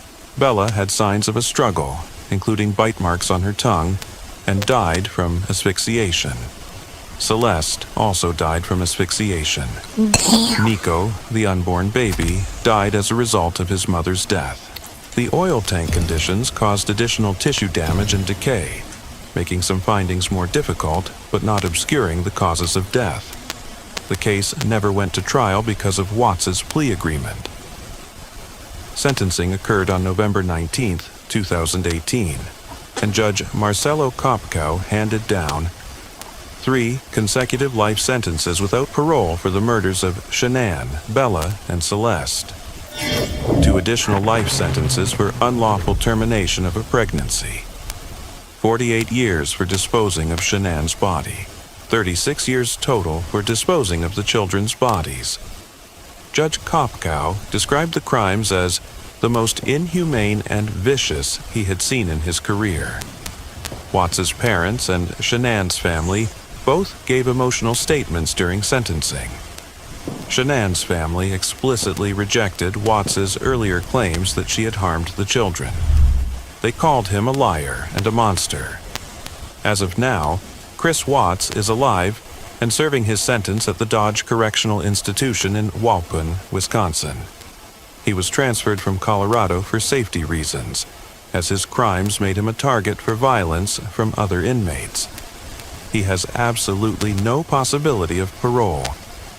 Since his incarceration, he has been placed under protective housing due to the nature of his crimes.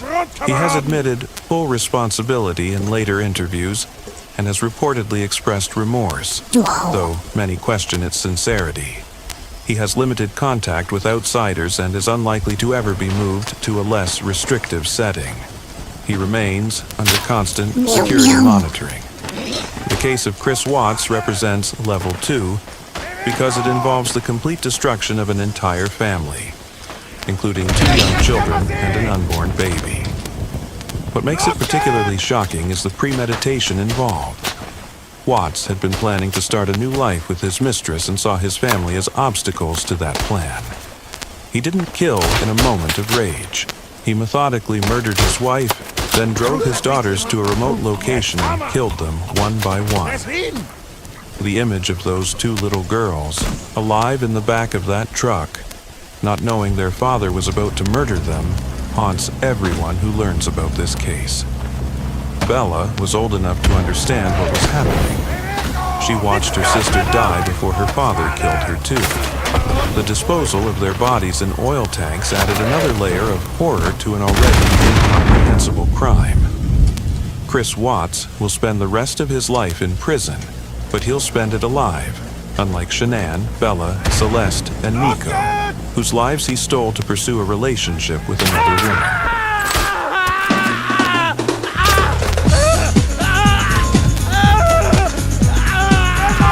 Level 3. Richard Speck, Illinois. If Chris Watts killing his own family felt impossible to understand, imagine a stranger breaking into a home and spending 7 hours methodically murdering 8 young women, while one terrified survivor hid under a bed, listening to her friends die one by one. Damn. That's exactly what happened in Chicago on July 13, 1966.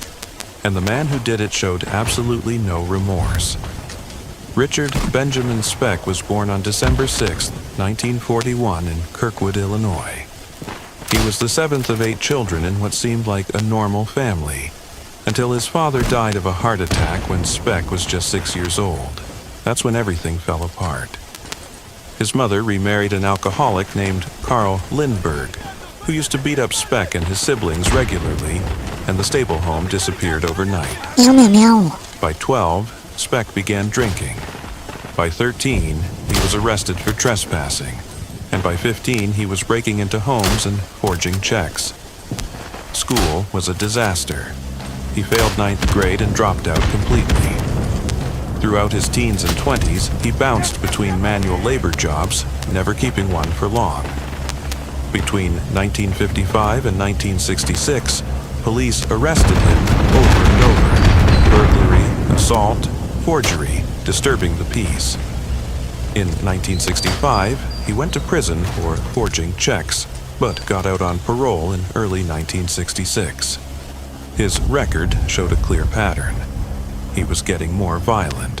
After his release, Speck tried living with his wife and daughter in Texas, but his drinking and violent temper destroyed the marriage, and she divorced him in January 1966.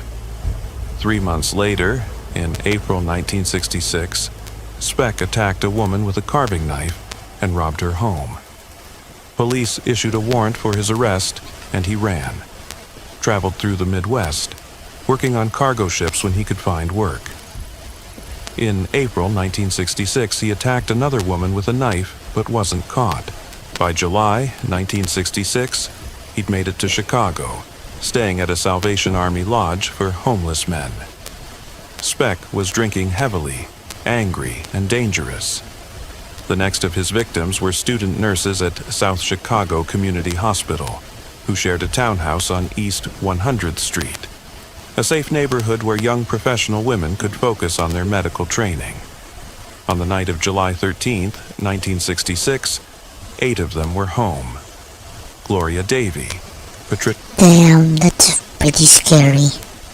Patricia Matusek, Nina Jo Schmale, Pamela Wilkening, Suzanne Ferris, Marianne Jordan, Merlita Gargulo, and Valentina Passion. There was also a 9th woman, Corazon Murao, aged 23. She would be the only one to survive. On July 13, 1966, Speck spent the day and evening at the bar drinking after failing to find work as a seaman. Around 11 p.m., he approached the nurse's townhouse, broke in through an unlocked window or door. Investigators were never completely sure which. He had a knife, and what happened next lasted 7 hours. Speck controlled the women through fear and threats. He tied them up with torn bedsheets and told them he only wanted money. He moved them between rooms throughout the townhouse. Then he started killing them, one by one. He would take a woman to another room, assault and murder her, then come back for the next. Some he strangled with his hands, some he stabbed, some he beat to death, and some he strangled with torn fabric. The crime scene showed he did this systematically, removing victims one at a time and killing them individually over several hours. But he didn't see Corazon Murao. She had rolled under a bed and stayed there, completely silent and hidden in the dark. In the chaos, Speck apparently lost count of how many women were in the house. Amurao stayed under that bed for hours. She heard her friends screaming. She heard them begging for their lives. She heard them die. And she she stayed frozen, terrified, barely breathing until Speck finally left around 6 a.m. Another nurse who lived elsewhere arrived that morning for a planned outing. She found the door open and walked inside. What she saw was unimaginable. She called police immediately. When investigators arrived, they found 8 young women murdered throughout the townhouse. Rooms had been ransacked. Torn bed sheets and clothing showed how victims had been tied up. There was evidence of sexual assault on some victims, and there were fingerprints everywhere. Within hours, the story was national news. This wasn't one murder, or even 2. This was the slaughter of 8 innocent young women in a single night. The key to solving the case was Corazon Amurao. Despite her terror, she gave police a detailed description of Speck's face, voice, and clothing. She also described one detail that would prove crucial: a tattoo on his left arm that read, "Born to Raise Hell." Police worked with a sketch artist to create a drawing of the killer. That sketch appeared in Chicago newspapers on July 15th, and within 24 hours, a doctor called police. He treated a patient matching that description at a hospital just hours earlier for a self-inflicted injury. Speck, seeing his face all over the news, had tried to kill himself on July 16th by slashing his wrists at a boarding house. The owner found him bleeding and called for help. Speck was taken to Cook County Hospital. While doctors treated his wounds, a physician noticed the tattoo, "Born to Raise Hell." It matched the survivor's description exactly. He also called police immediately. Richard Speck was arrested at the hospital on July 17th, 1966. He gave minimal statements and refused to confess in writing, but the evidence against him was overwhelming. Before trial, psychiatrists evaluated Speck multiple times. They found he had severe personality problems, was addicted to alcohol, had no impulse control, and showed absolutely no remorse. But they also found that he wasn't insane. He knew exactly what he'd done, and the court ruled he was fit to stand trial. The trial started on April 3rd, 1967, in Peoria, Illinois. It had been moved from Chicago because the case was too famous for a fair trial there. The evidence was crushing. Corazon Amurao identified him in court. His fingerprints were all over the crime scene. Items at the scene linked directly to him, and medical examiners confirmed the brutal nature of each murder. On April 15th, 1967, Richard Speck was found guilty on all 8 counts of murder and was sentenced to death. But he never faced execution. In 1971, the Supreme Court changed rules about the death penalty, and in 1972, Speck's death sentence was changed to 400 to 1,200 years in prison. Basically, life without any chance of release. Speck served his time at Stateville Correctional Center in Illinois. CDO Fantastic Tocino. May lambot at sarap ng 100% young pork.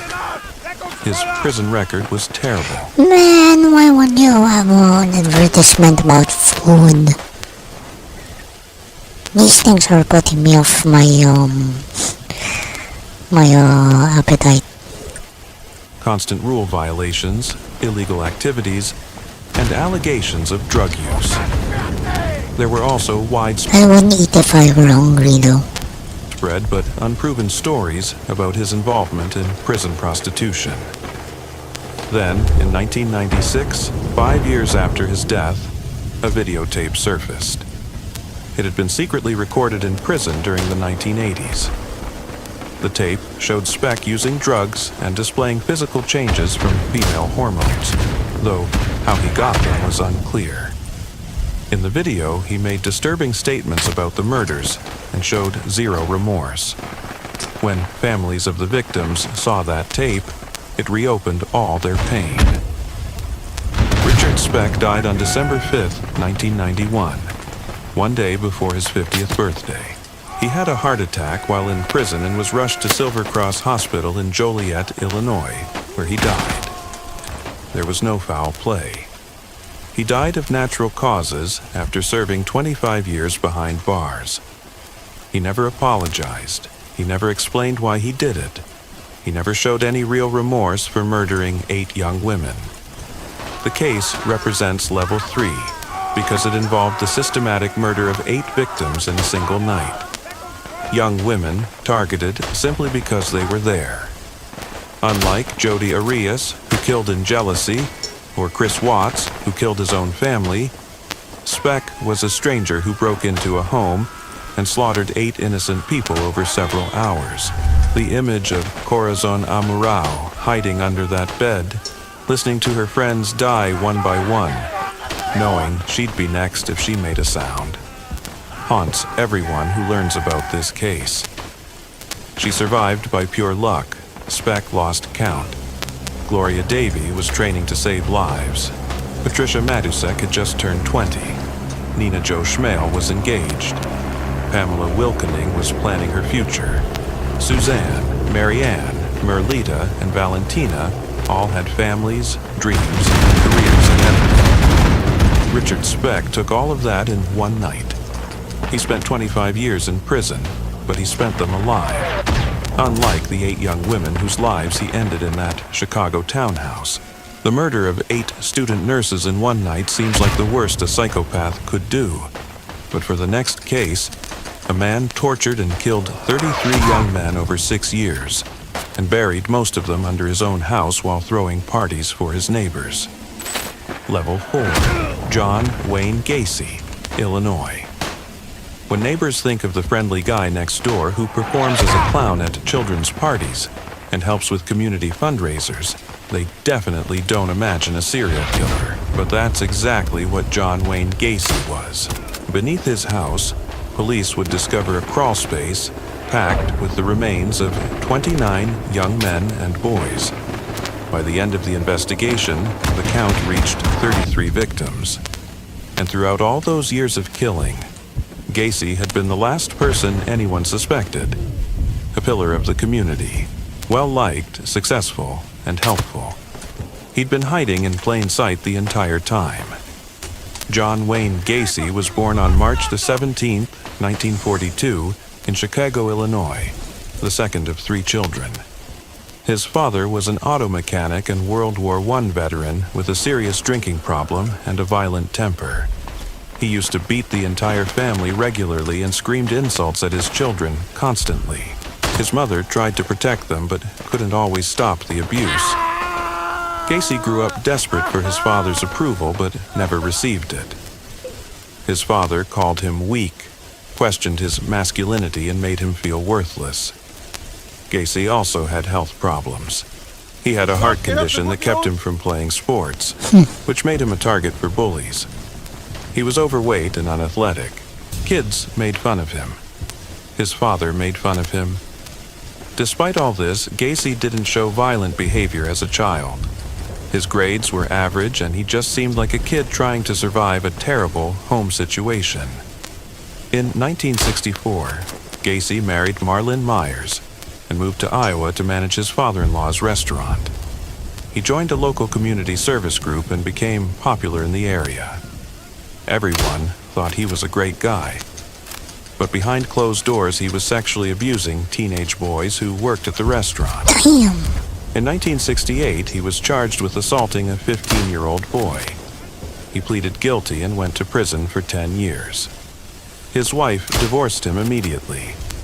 Incredibly, Gacy got out after only 18 months for good behavior. After his release in 1970, he moved back to Chicago and lived with his mother.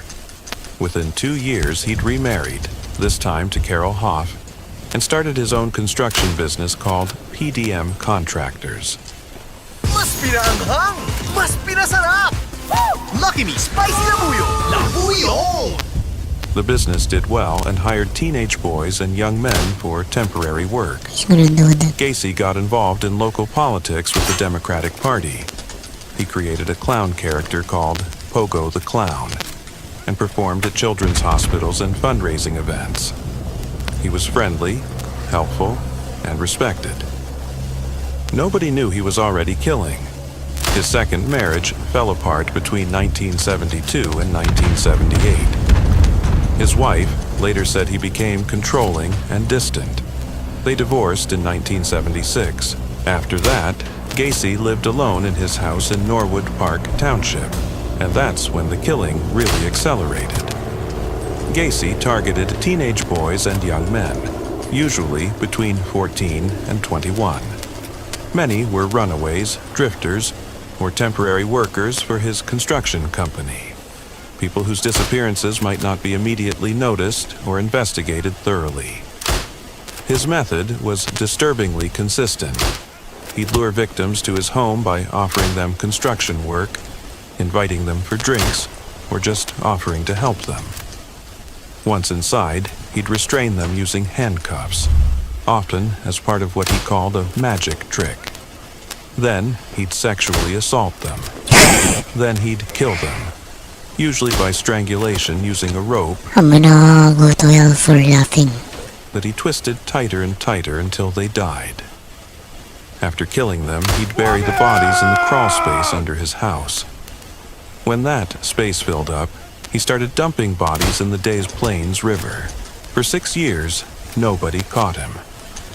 The investigation that finally exposed Gacy started on December 11, 1978, with the disappearance of 15-year-old Robert Piest. Robert was a responsible kid who worked at a pharmacy. That evening, he told his mother he was going to talk to a contractor about a summer job and would be right back. He never came home. His mother called police immediately. Detectives quickly learned the contractor Robert mentioned was John Wayne Gacy. When they interviewed him, his answers didn't add up. Then they discovered his 1968 conviction for assaulting a teenager. Their suspicions grew. They assigned officers to watch him. On December 13, 1978, police got a warrant and searched Gacy's home. They found disturbing items, driver's licenses and IDs belonging to young men who weren't Gacy, handcuffs, police badges, clothing too small for Gacy's size, a high school ring that wasn't his, and sexual materials involving young males. But they didn't find bodies. The concrete floors and structure of the house hid what was underneath. Over the next week, surveillance officers watched as Gacy's behavior became more erratic. He drank heavily, drove recklessly, and seemed to be falling apart. On December 20th, 1978, Gacy confessed to his lawyers that he'd killed more than 30 young men. His lawyers immediately contacted police. That same day, police got a second, more detailed warrant. On December 21st, 1978, investigators entered Gacy's home and started digging in the crawl space beneath the house. What they found was beyond comprehension. Human remains everywhere. Over the following weeks and months, teams carefully recovered 29 bodies from the crawl space. 4 more bodies were later found in the Des Plaines River and other locations. Total, 33 victims. Many bodies were so badly decayed that identifying them was extremely difficult. Several victims remained unidentified for decades until DNA technology finally gave them their names back between 2011 and 2021. Gacy had buried most victims in the crawl space, arranging bodies in specific areas, and sometimes stacking them when he ran out of room.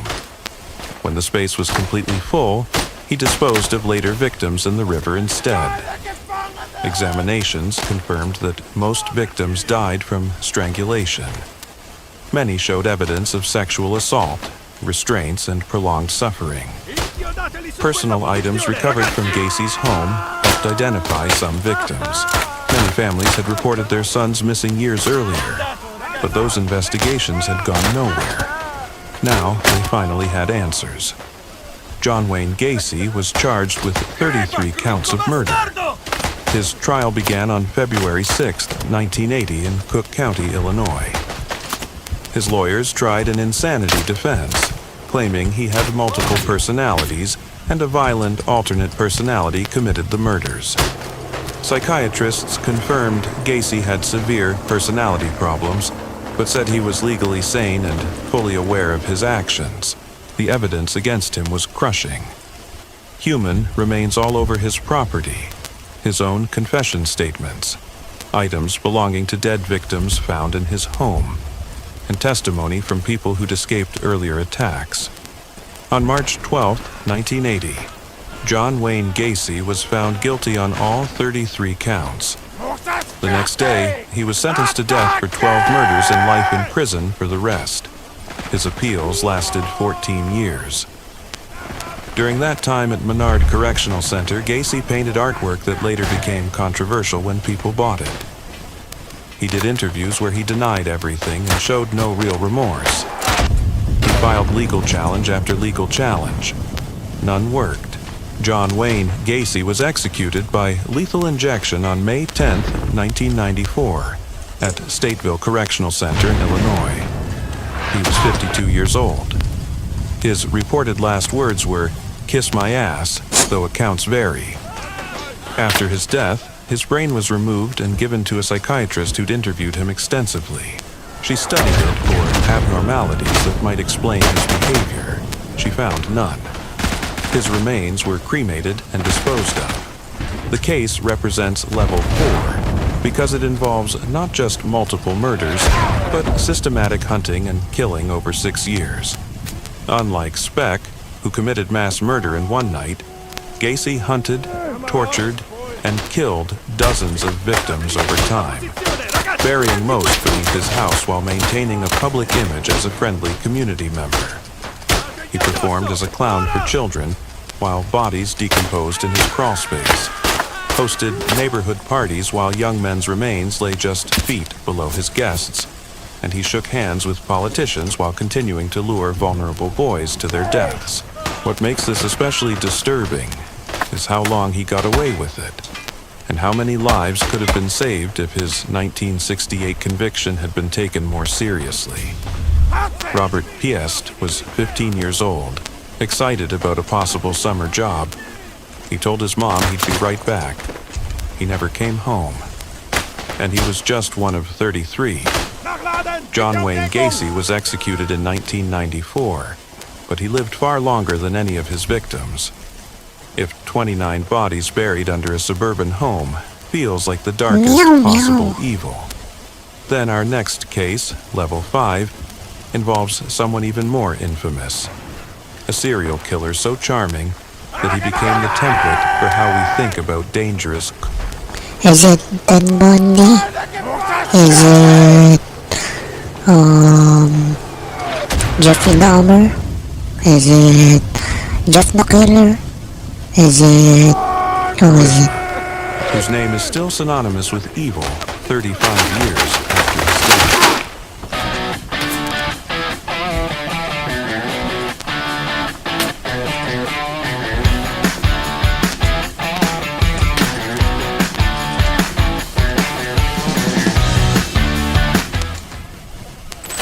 Level 5. Ted Bundy. Ted Bundy. Multiple states. There's a reason Ted Bundy's name became shorthand for charming serial killer. Man, I'm so jealous. And I don't even get to eat ice cream anymore. Maybe I'll have some later. I'll see. Maybe I'll go to a convenience store. Or maybe I'll order. I don't know. It's because he actually was exactly that. Intelligent, well-spoken. You know, I'm gonna finish this video. Even if I go past 3 hours. Polite, and handsome. He volunteered at a crisis hotline helping people in emotional distress. He worked on political campaigns. He was studying to become a lawyer. He was the kind of man parents would approve of their daughters dating. And he used every bit of that charm to lure at least 30 young women to horrible deaths across multiple states. What separates Bundy from someone like Gacy isn't just the number of victims. It's that Bundy operated in broad daylight, in public places, using nothing but charisma and cleverness. He didn't need to hide in the shadows. He walked right up to his victims in crowded areas and they trusted him. And by the time police finally caught him, he'd left a trail of bodies from Washington to Florida. Theodore Robert Bundy was born on November 24, 1946, in Burlington, Vermont. His early life was built on a lie that would shape everything that followed. His mother, Eleanor Louise Cowell, wasn't married when she got pregnant, a situation that carried serious social shame in the 1940s. To avoid scandal, young Ted was raised believing his mother was actually his older sister, and his grandparents were his parents. This kind of family secret was common back then, but it created a foundation of confusion and instability that Bundy would reference later in interviews. I don't even want to know that. In 1950, Eleanor moved with Ted to Tacoma, Washington, and eventually married Johnny Culpepper Bundy.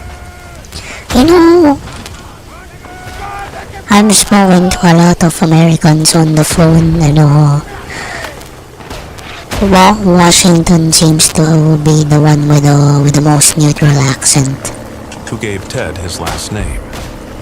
But Bundy never developed a and that's what I aim to. That's what I aim to have. Real relationship with his stepfather. He was shy, socially awkward, and struggled to make friends during his teenage years.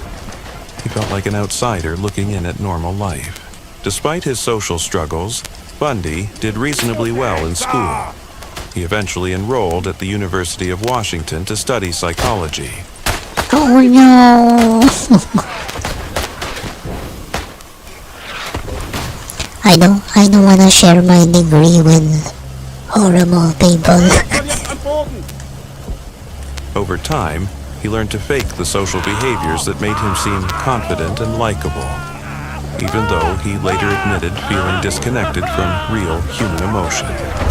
He got skilled at appearing trustworthy, respectable, and charming. He volunteered at a Seattle crisis hotline where he worked on political campaigns. He was exactly the type of young man people described as having a bright future. But underneath that carefully built image, something much darker was growing. As a teenager, Bundy engaged in voyeurism and broke into homes, though he was never caught. Later assessments and his own statements suggested he had violent fantasies about control and domination from a young age. In 1967, Bundy started dating a woman known publicly as Stephanie Brooks. She was attractive, sophisticated, and from a wealthy family. Everything Bundy wanted to be associated with. When she broke up with him in 1968 because she... that's the opposite of myself, I don't want to be... I don't want to pretend to be rich.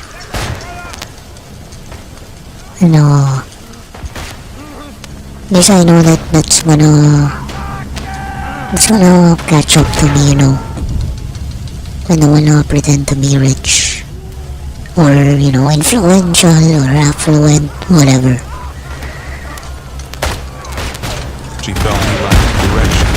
It devastated him. Then, years later, after Bundy had transformed his image and become more confident, they briefly reconnected. This time, Bundy suddenly ended the relationship himself, apparently to prove he had control, that he could reject her the way she'd rejected him. This need for control and power over women would define everything that came next. Bundy's confirmed murders started in 1974, though he hinted at killing as early as 1969. His victims fit a clear pattern. White females, typically 15 to 25 years old, often with long, dark hair parted in the middle. Many looked strikingly similar to Stephanie Brooks. His method was as calculated as it was effective. He'd approach women in public places during the day, college campuses, parks, and shopping areas. He used different tricks to gain their trust. Sometimes he wore a fake cast or sling and asked for help carrying books or loading something into his car. Sometimes he pretended to be a police officer or authority figure. Sometimes he just used his good looks and charm. Once he got a victim to his car, a tan Volkswagen Beetle, he'd knock them unconscious, usually with a crowbar or tire iron. Then he'd drive to a secluded spot where he'd sexually assault, torture, and murder them. Most died from either head injuries or strangulation. Disturbingly, Bundy often returned to dump sites days or weeks later for sexual acts with the decomposing bodies. Got him. He sometimes took photos, though most were never found. In early 1974, several young women started disappearing around Seattle. Linda Ann Healy vanished from her bedroom in January, leaving behind a blood-stained pillowcase. Susan Rancourt disappeared from campus in April. Roberta Parks vanished in May. Brenda Ball disappeared in June.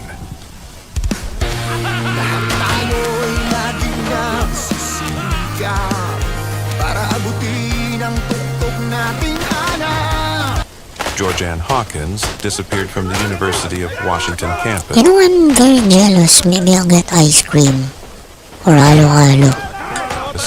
Also in June. Then came July 14, 1974, the day that gave investigators their first real break.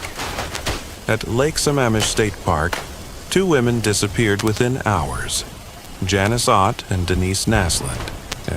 Multiple witnesses saw a handsome young man with his arm in a sling. Bro. What's his name? Henry Cavill? Calling himself Ted, approaching women and asking for help loading a sailboat. Witnesses described him, his tan Volkswagen Beetle, and even heard the name Ted. For the first time, investigators had a description, but it still wasn't enough to find him.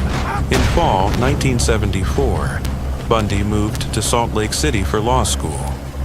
The Washington disappearances stopped, but new disappearances began in Utah and Colorado. Nancy Wilcox vanished in October.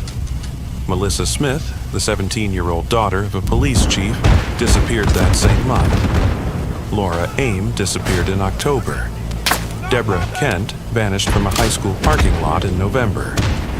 Bundy was finally arrested on August 16, 1975, but not for murder. A highway patrol officer in Utah noticed his Volkswagen driving suspiciously through a neighborhood late at night. When the officer tried pulling him over, Bundy fled before finally stopping. The officer searched the car and found what he described as a murder kit. Handcuffs, a ski mask, rope, an ice pick, a crowbar, and trash bags. Bundy claimed these were ordinary items, but nobody believed him. When investigators examined the car more closely, they found hair matching missing women and other evidence linking Bundy to disappearances. In 1976, he was convicted of kidnapping Carol DeRange, a woman who'd escaped from him in 1974 after he impersonated a police officer. In 1977, Bundy was sent to Colorado to face murder charges. During pretrial hearings in Aspen, where he was representing himself, he was allowed to use the courthouse law library. On June 7, 1977, during a break, Bundy jumped from a second-story window and escaped. He was caught 6 days later. Then, on December 30th, 1977, Bundy escaped again. This time from jail in Glenwood Springs, Colorado. He'd sawed through his cell ceiling, crawled through, and simply walked out. By the time guards noticed, he was already heading to Florida, and the worst was yet to come. After escaping in December 1977, Bundy traveled to Tallahassee, Florida, living under a fake name. On January 15, 1978, just over 2 weeks after his escape, he entered the Chi Omega sorority house at Florida State University around 3 a.m. In less than 15 minutes, he attacked 4 women with a wooden club. Margaret Bowman, 21, Bro is a freaking caveman. was beaten to death. Lisa Levy, 20, was beaten, strangled, sexually assaulted, and bitten repeatedly. Karen Chandler survived with severe injuries. Kathy Kleiner survived with a broken jaw. That same night, Bundy attacked another student, Cheryl Thomas, in her apartment just blocks away. She survived but suffered permanent hearing loss. Then, on February 9th, 1978, Bundy committed his final known murder. He kidnapped 12-year-old Kimberly Leach from her junior high school in Lake City, Florida. Her body was found 8 weeks later. She'd been sexually assaulted and murdered. Bundy was arrested for the last time on February 15th, 1978, in Pensacola, after being stopped for driving a stolen car. He gave a false name, but fingerprints... Whoa, I didn't I didn't know that freaking Zac Efron played Ted Bundy. You know, I think Henry Cavill should.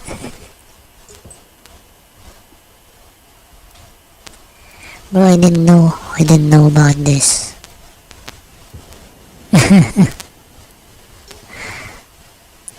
Yo. What the frick? Confirmed who he was. This time, the evidence was overwhelming, especially the bite marks on Lisa Levy's body, which experts matched to casts of Bundy's teeth. Bundy faced 3 major trials in Florida. In 1979, he was tried for the Chi Omega murders. He represented himself at times, questioning witnesses and making arguments. On July 24th, 1979, he was found guilty and sentenced to death. In 1980, he was tried for Kimberly Leach's murder. Again, guilty and another death sentence. After his convictions, Bundy spent over a decade on death row, filing appeals and giving interviews where he slowly started admitting to some murders, though he continued manipulating and lying even in confession. Days before his execution, Bundy confessed to 30 murders, though investigators believe the actual number could be much higher, possibly over 100. Theodore Robert Bundy was executed by electric chair on January 24, 1989, at Florida State Prison. He was 42 years old. Outside the prison, crowds gathered holding signs that read, "Burn, Bundy, burn," and cheering when his death was announced. His remains were cremated and his ashes scattered in Washington's Cascade Mountains, the same area where he dumped many victims' bodies. The case represents level 5 because it involves not just a high victim count, but intelligence, manipulation, and charm that let him evade capture for years. Unlike Gacy, who targeted vulnerable boys, Bundy targeted educated middle-class women in public during daylight. Si Angelica, pro na mom. Pero sa toilet cleaning, not so much. Clean like a pro with Mr. Muscle. May easy reach neck, removes stuff stains, helps protect from germs. He escaped custody twice, represented himself in court, questioning survivors of his attacks, and he maintained innocence for years while hinting at guilt. He became the template for the charismatic psychopath, the intelligent, attractive killer who doesn't look like a monster. And that's exactly what made him so dangerous. Linda Ann Healy was studying psychology. Margaret Bowman and Lisa Levy were excited college students. Kimberly Leach was just 12 years old. Ted Bundy took all their futures in the most brutal ways, and he did it with a smile. He was executed in 1989, but unlike his victims, he lived long enough to become famous, to give interviews, to try explaining himself. His victims never got that chance. His real legacy isn't his intelligence or escapes or courtroom drama. It's the 30-plus young women whose lives he stole. Women who trusted the wrong, charming stranger on the wrong day. Level 6. Jeffrey Dahmer, Wisconsin. If Ted Bundy represented the charming predator who hunted across state lines, then Jeffrey Dahmer represents something even more disturbing. A killer who didn't hunt at all. He lured his victims They were the ones who came to him into his apartment, drugged them, murdered them, and then kept their bodies as company. And what he did with those bodies went far beyond anything we've discussed so far. When police finally entered apartment 213 at the Oxford Apartments in Milwaukee on July 22, 1991, they discovered one of the most horrifying crime scenes in American history. What they found wasn't just evidence of murder. It was evidence of something much darker. Jeffrey Lionel Dahmer was born on May 21, 1960 in Milwaukee, Wisconsin. His early childhood seemed normal enough. His father, Lionel, was a chemist and graduate student. His mother, Joyce, struggled with mental health issues and took various medications during her pregnancy. As a young child, Dahmer was described as happy and energetic. But something changed around age 6 after he underwent surgery for a double hernia. Family members later said he became more withdrawn and quiet after that, though it's impossible to know if the surgery itself caused any personality change or if other factors were involved. His parents' marriage was troubled. They fought constantly, and the tension in the home was obvious. When Dahmer was in his early teens, his mother's mental health deteriorated further, and the family atmosphere became increasingly unstable. Around this time, Dahmer developed a disturbing fascination with dead animals. He collected roadkill and animal carcasses from the woods near his home. He would dissect them, studying their insides with intense curiosity.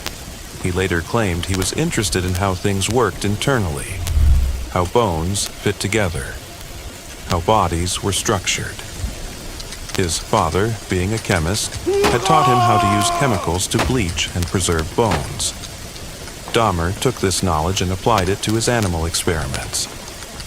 Nobody recognized this as a warning sign at the time. By high school, Dahmer was drinking heavily, often showing up to class drunk. He was a loner with few friends. Other students later described him as odd and isolated. Despite his problems, he managed to graduate in 1978. That summer, shortly after graduation, Dahmer committed his first murder. He was 18 years old and living alone temporarily while his parents were going through a divorce. He picked up a hitchhiker named Stephen Hicks, a 19-year-old who was traveling to a concert. Dahmer invited him back to his house to drink and hang out. After several hours, when Hicks said he needed to leave, Dahmer didn't want him to go, so he hit him in the head with a dumbbell, strangled him, and killed him. Afterward, Dahmer dismembered the body in his basement, packed the parts into garbage bags, and buried them in the woods behind the house.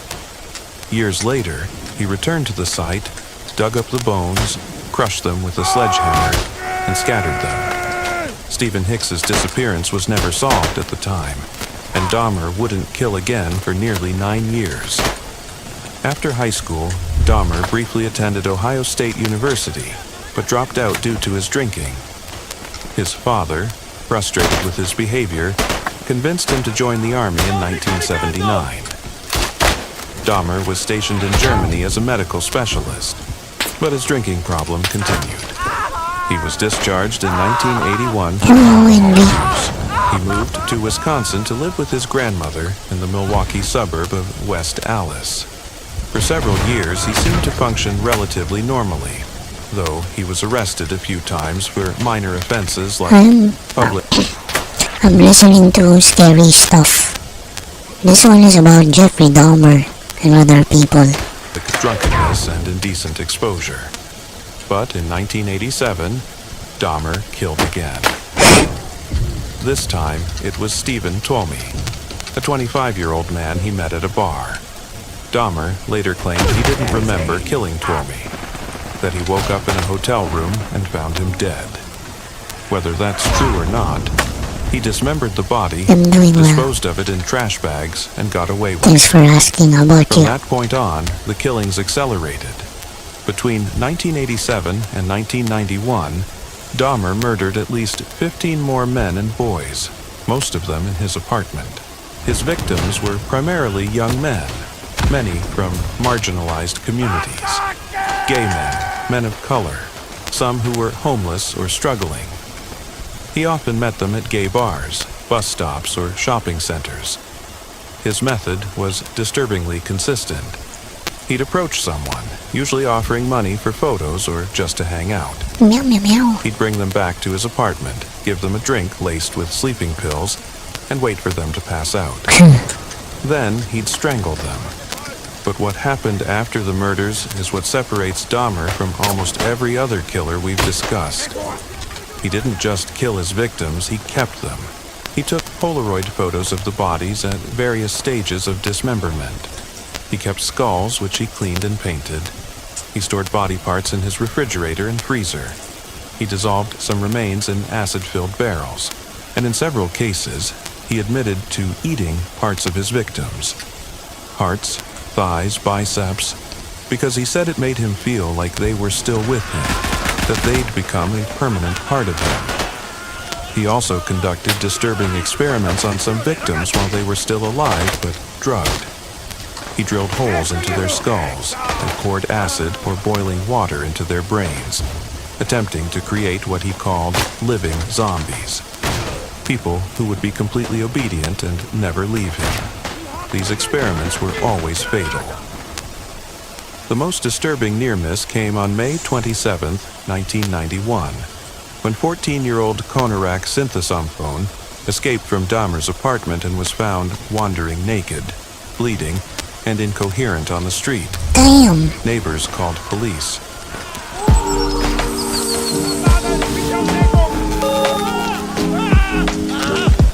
When officers arrived, Dahmer came outside and calmly explained that Konarak was his 19-year-old boyfriend. No. They had a fight, and everything was fine.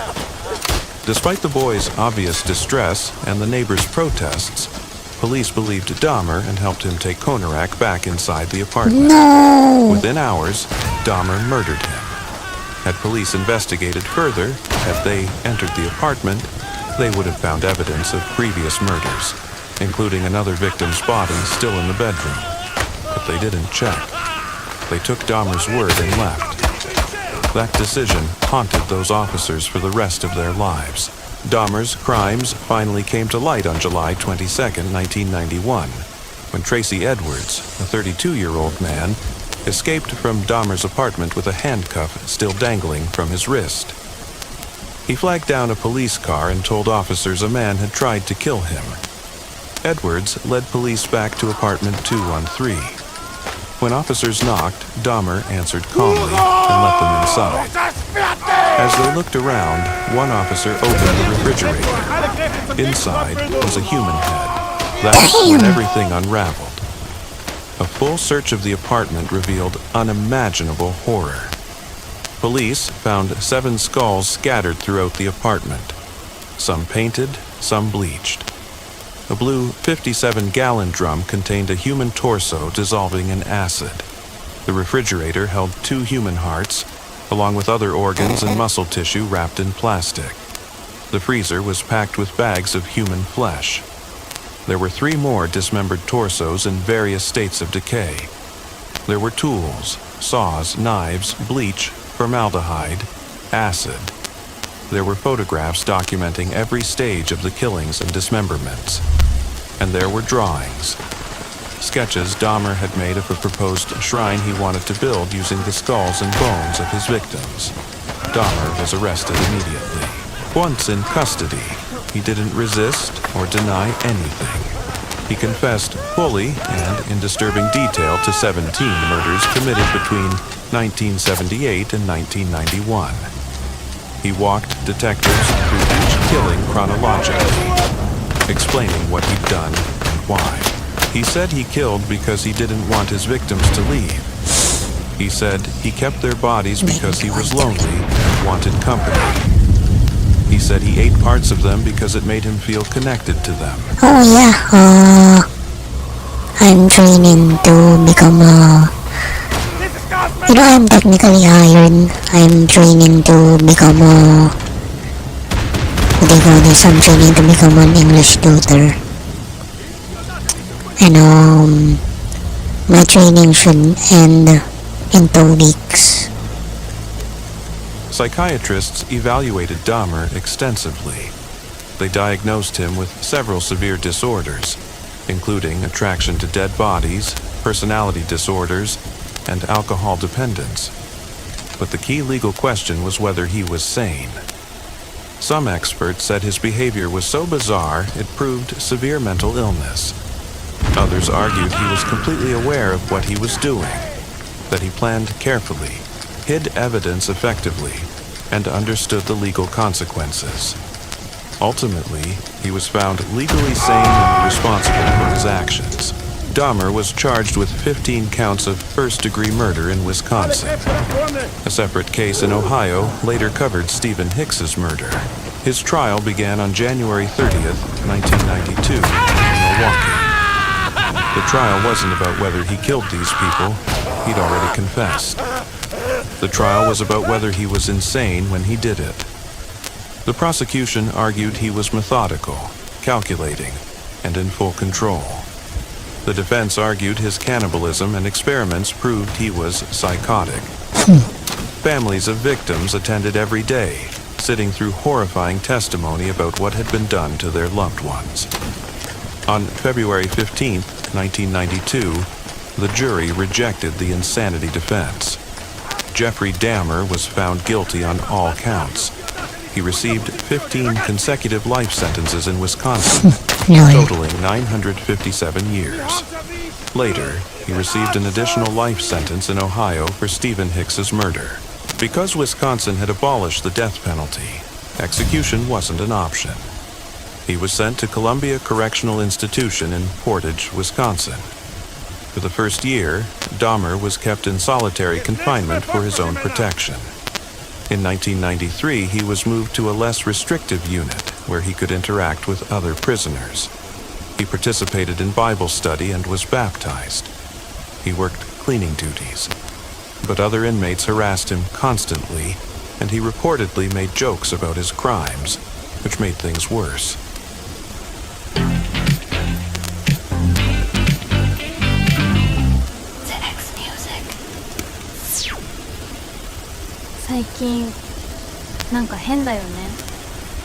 Yeah, night to you. Thanks for dropping by.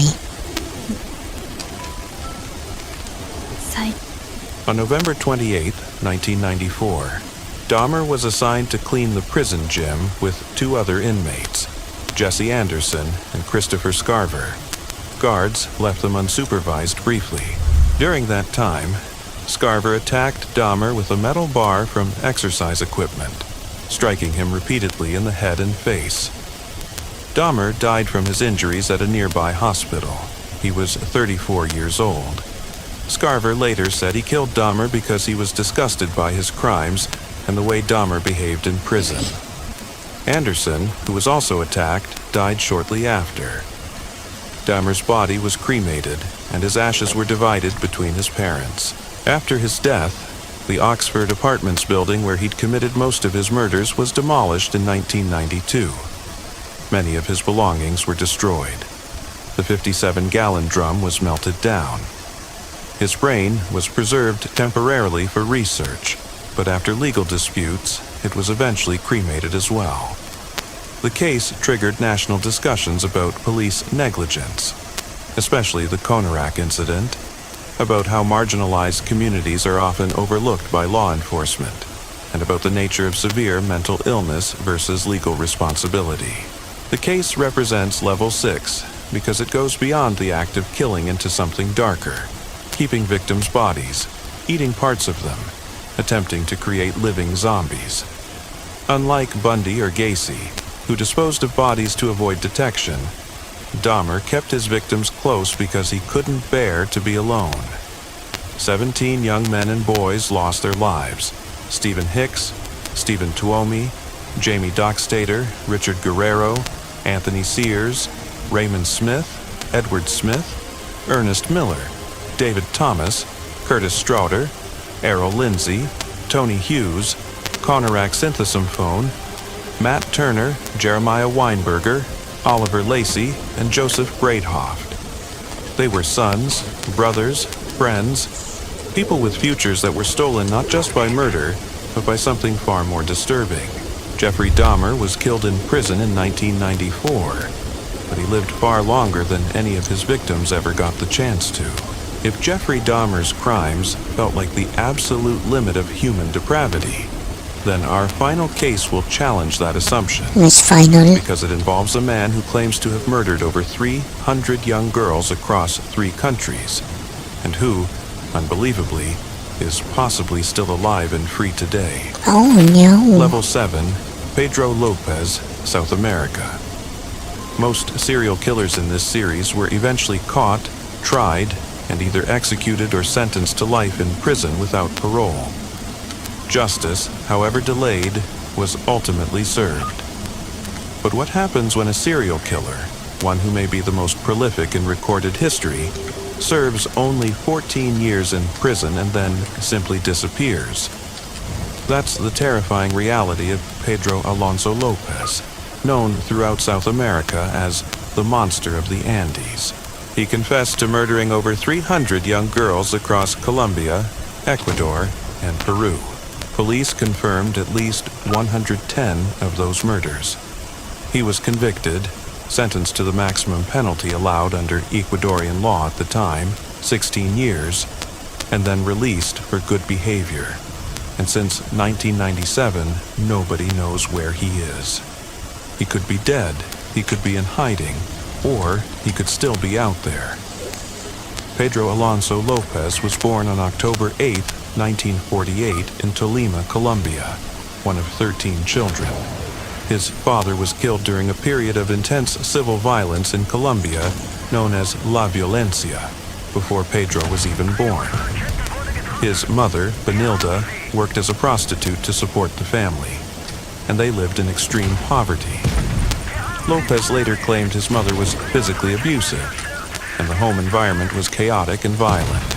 According to his own accounts, given during police interviews and later to journalists, his mother caught him in a sexual situation with his younger sister when he was around 8 years old. She then threw him out of the house. At 8 years old, he might even be Filian. Just kidding. He's the real Filian. Pedro was living on the streets of Bogota, Colombia's capital. He survived by stealing, begging, and sleeping in alleys. And while homeless, he claimed he was repeatedly sexually abused by older men. Oh yeah, I know. By the way, I just took out the last of one batch of ground meat out of the freezer, so I'm definitely, I don't know if I'm gonna make patties or if I'm gonna make spaghetti. I think I'll make spaghetti. Experiences he would later reference as formative to his hatred and violence toward others. As a teenager, Lopez wandered between cities. At one point, an American couple reportedly tried to help him, taking him in and offering him a home. He ran away after stealing from them. By his late teens, he'd turned to more serious crime. He was eventually arrested for stealing a car and sent to prison in Colombia. That's where, according to Lopez, things got worse. While in prison, he claimed he was gang raped by a group of inmates. CDO Homestyle Chili Garlic Corned Beef. Juicy sarap na may kick ng chili garlic. Try mo na! In interviews, he said he later killed 3 of those men inside the prison as revenge. There's no complete public documentation confirming those killings, but the story appears consistently in official accounts and interviews. After his release in the early 1970s, Lopez began traveling extensively across Colombia, Ecuador, and Peru.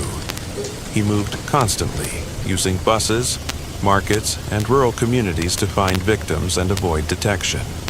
And that's when the killing began. Lopez targeted young girls, usually between 8 and 12 years old. He focused on children from poor families in busy public places, open-air markets, bus stations, rural paths. These were areas where a missing child might not be reported immediately, or where reports might not be taken seriously by authorities. His method, reconstructed later from confessions and police investigations, was disturbingly simple. He would approach a girl in a public place. He'd gain her trust with small gifts, offers of food, or promises to help her. Then he'd lead her away to a secluded area outside town. Fields, ravines, isolated paths. There, he would sexually assault her. Then he would strangle her. Then he would bury or leave the body in a shallow grave or hidden location. Lopez told investigators he preferred areas with heavy seasonal rains or flooding, which would quickly erode and scatter remains, making discovery and identification much harder. He claimed he started killing in Colombia, then moved to Peru, and later Ecuador, adapting to local conditions but keeping the same basic pattern. In the late 1970s, Lopez was caught in Peru after trying to abduct a girl from an indigenous community in the Ayacucho region. Villagers apprehended him and suspected him of killing children in the area. They beat him severely and were preparing to execute him themselves. A Catholic missionary intervened, convincing the villagers not to kill him. Lopez was handed over to Peruvian authorities. But instead of prosecuting him for murder, Peruvian police simply expelled him across the border into Colombia. They didn't formally charge him. They didn't hold him long term, they just sent him away. That decision would prove catastrophic. After being expelled, Lopez traveled into Ecuador and continued killing. Throughout the late 1970s, Ecuadorian authorities recorded a growing number of missing girls from poor families.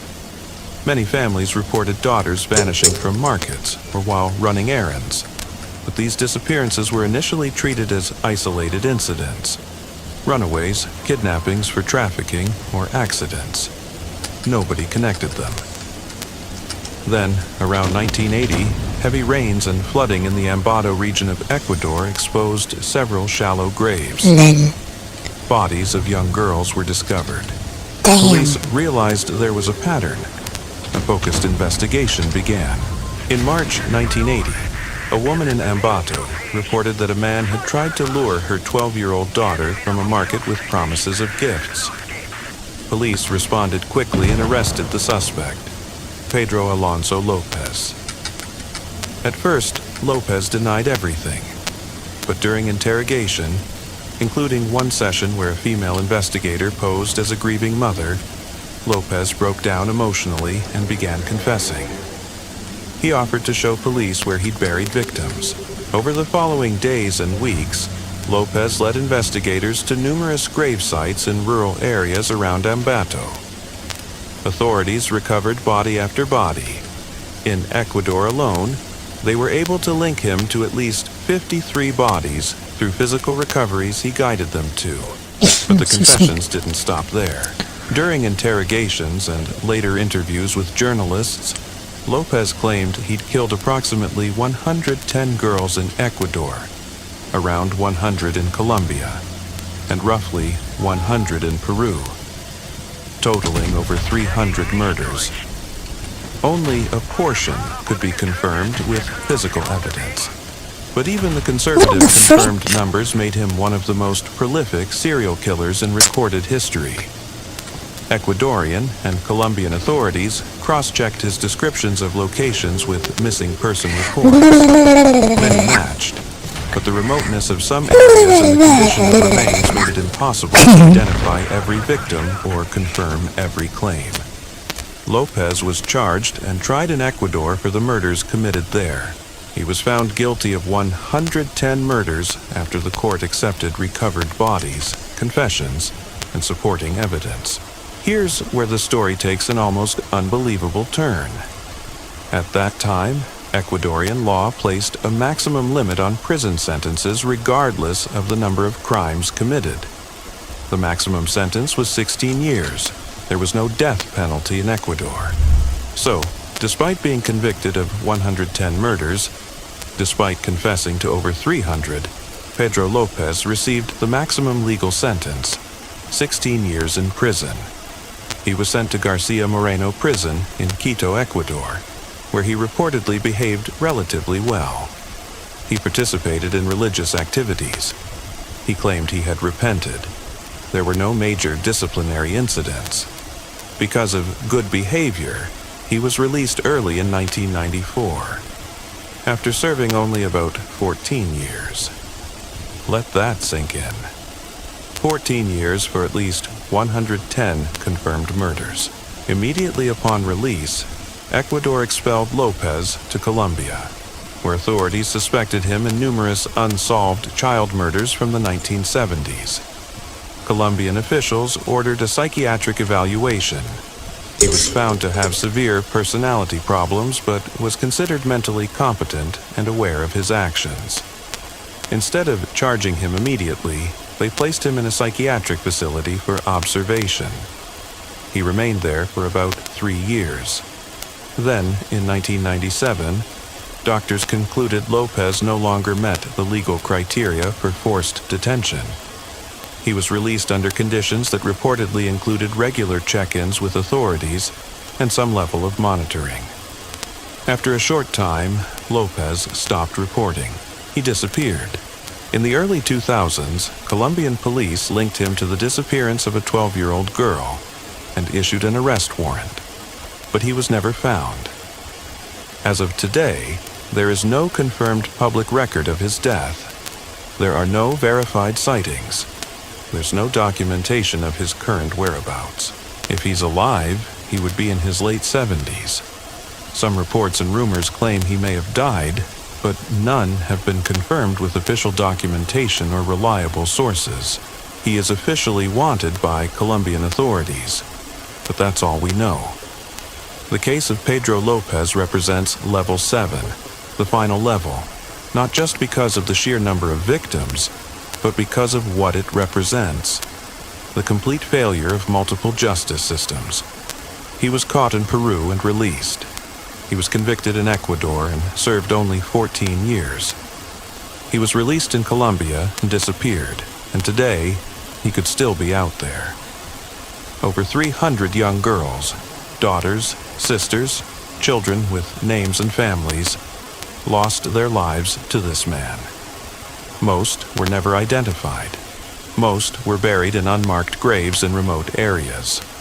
Most of their families never got answers, and the man who took them served 14 years and walked free. That's the most terrifying part of this story. Not just what he did, but that the system let him go. Pedro Alonso Lopez may be the most prolific serial killer in modern history. And unlike every other person in this series, unlike Arias, Watts, Speck, Gacy, Bundy, or Dahmer, he might still be alive. And if he is, nobody knows where. Become a Shopee VIP member with your first month free. Alright, I'm gonna go now. You know, I'm pretty tempted to take a nap because I don't have anything else to do anyway. But we'll see. Okay, thanks for dropping by. Thanks for coming to the stream, and I hope you guys have a good day, good night. No, I think it's Sunday. So bye bye. See ya.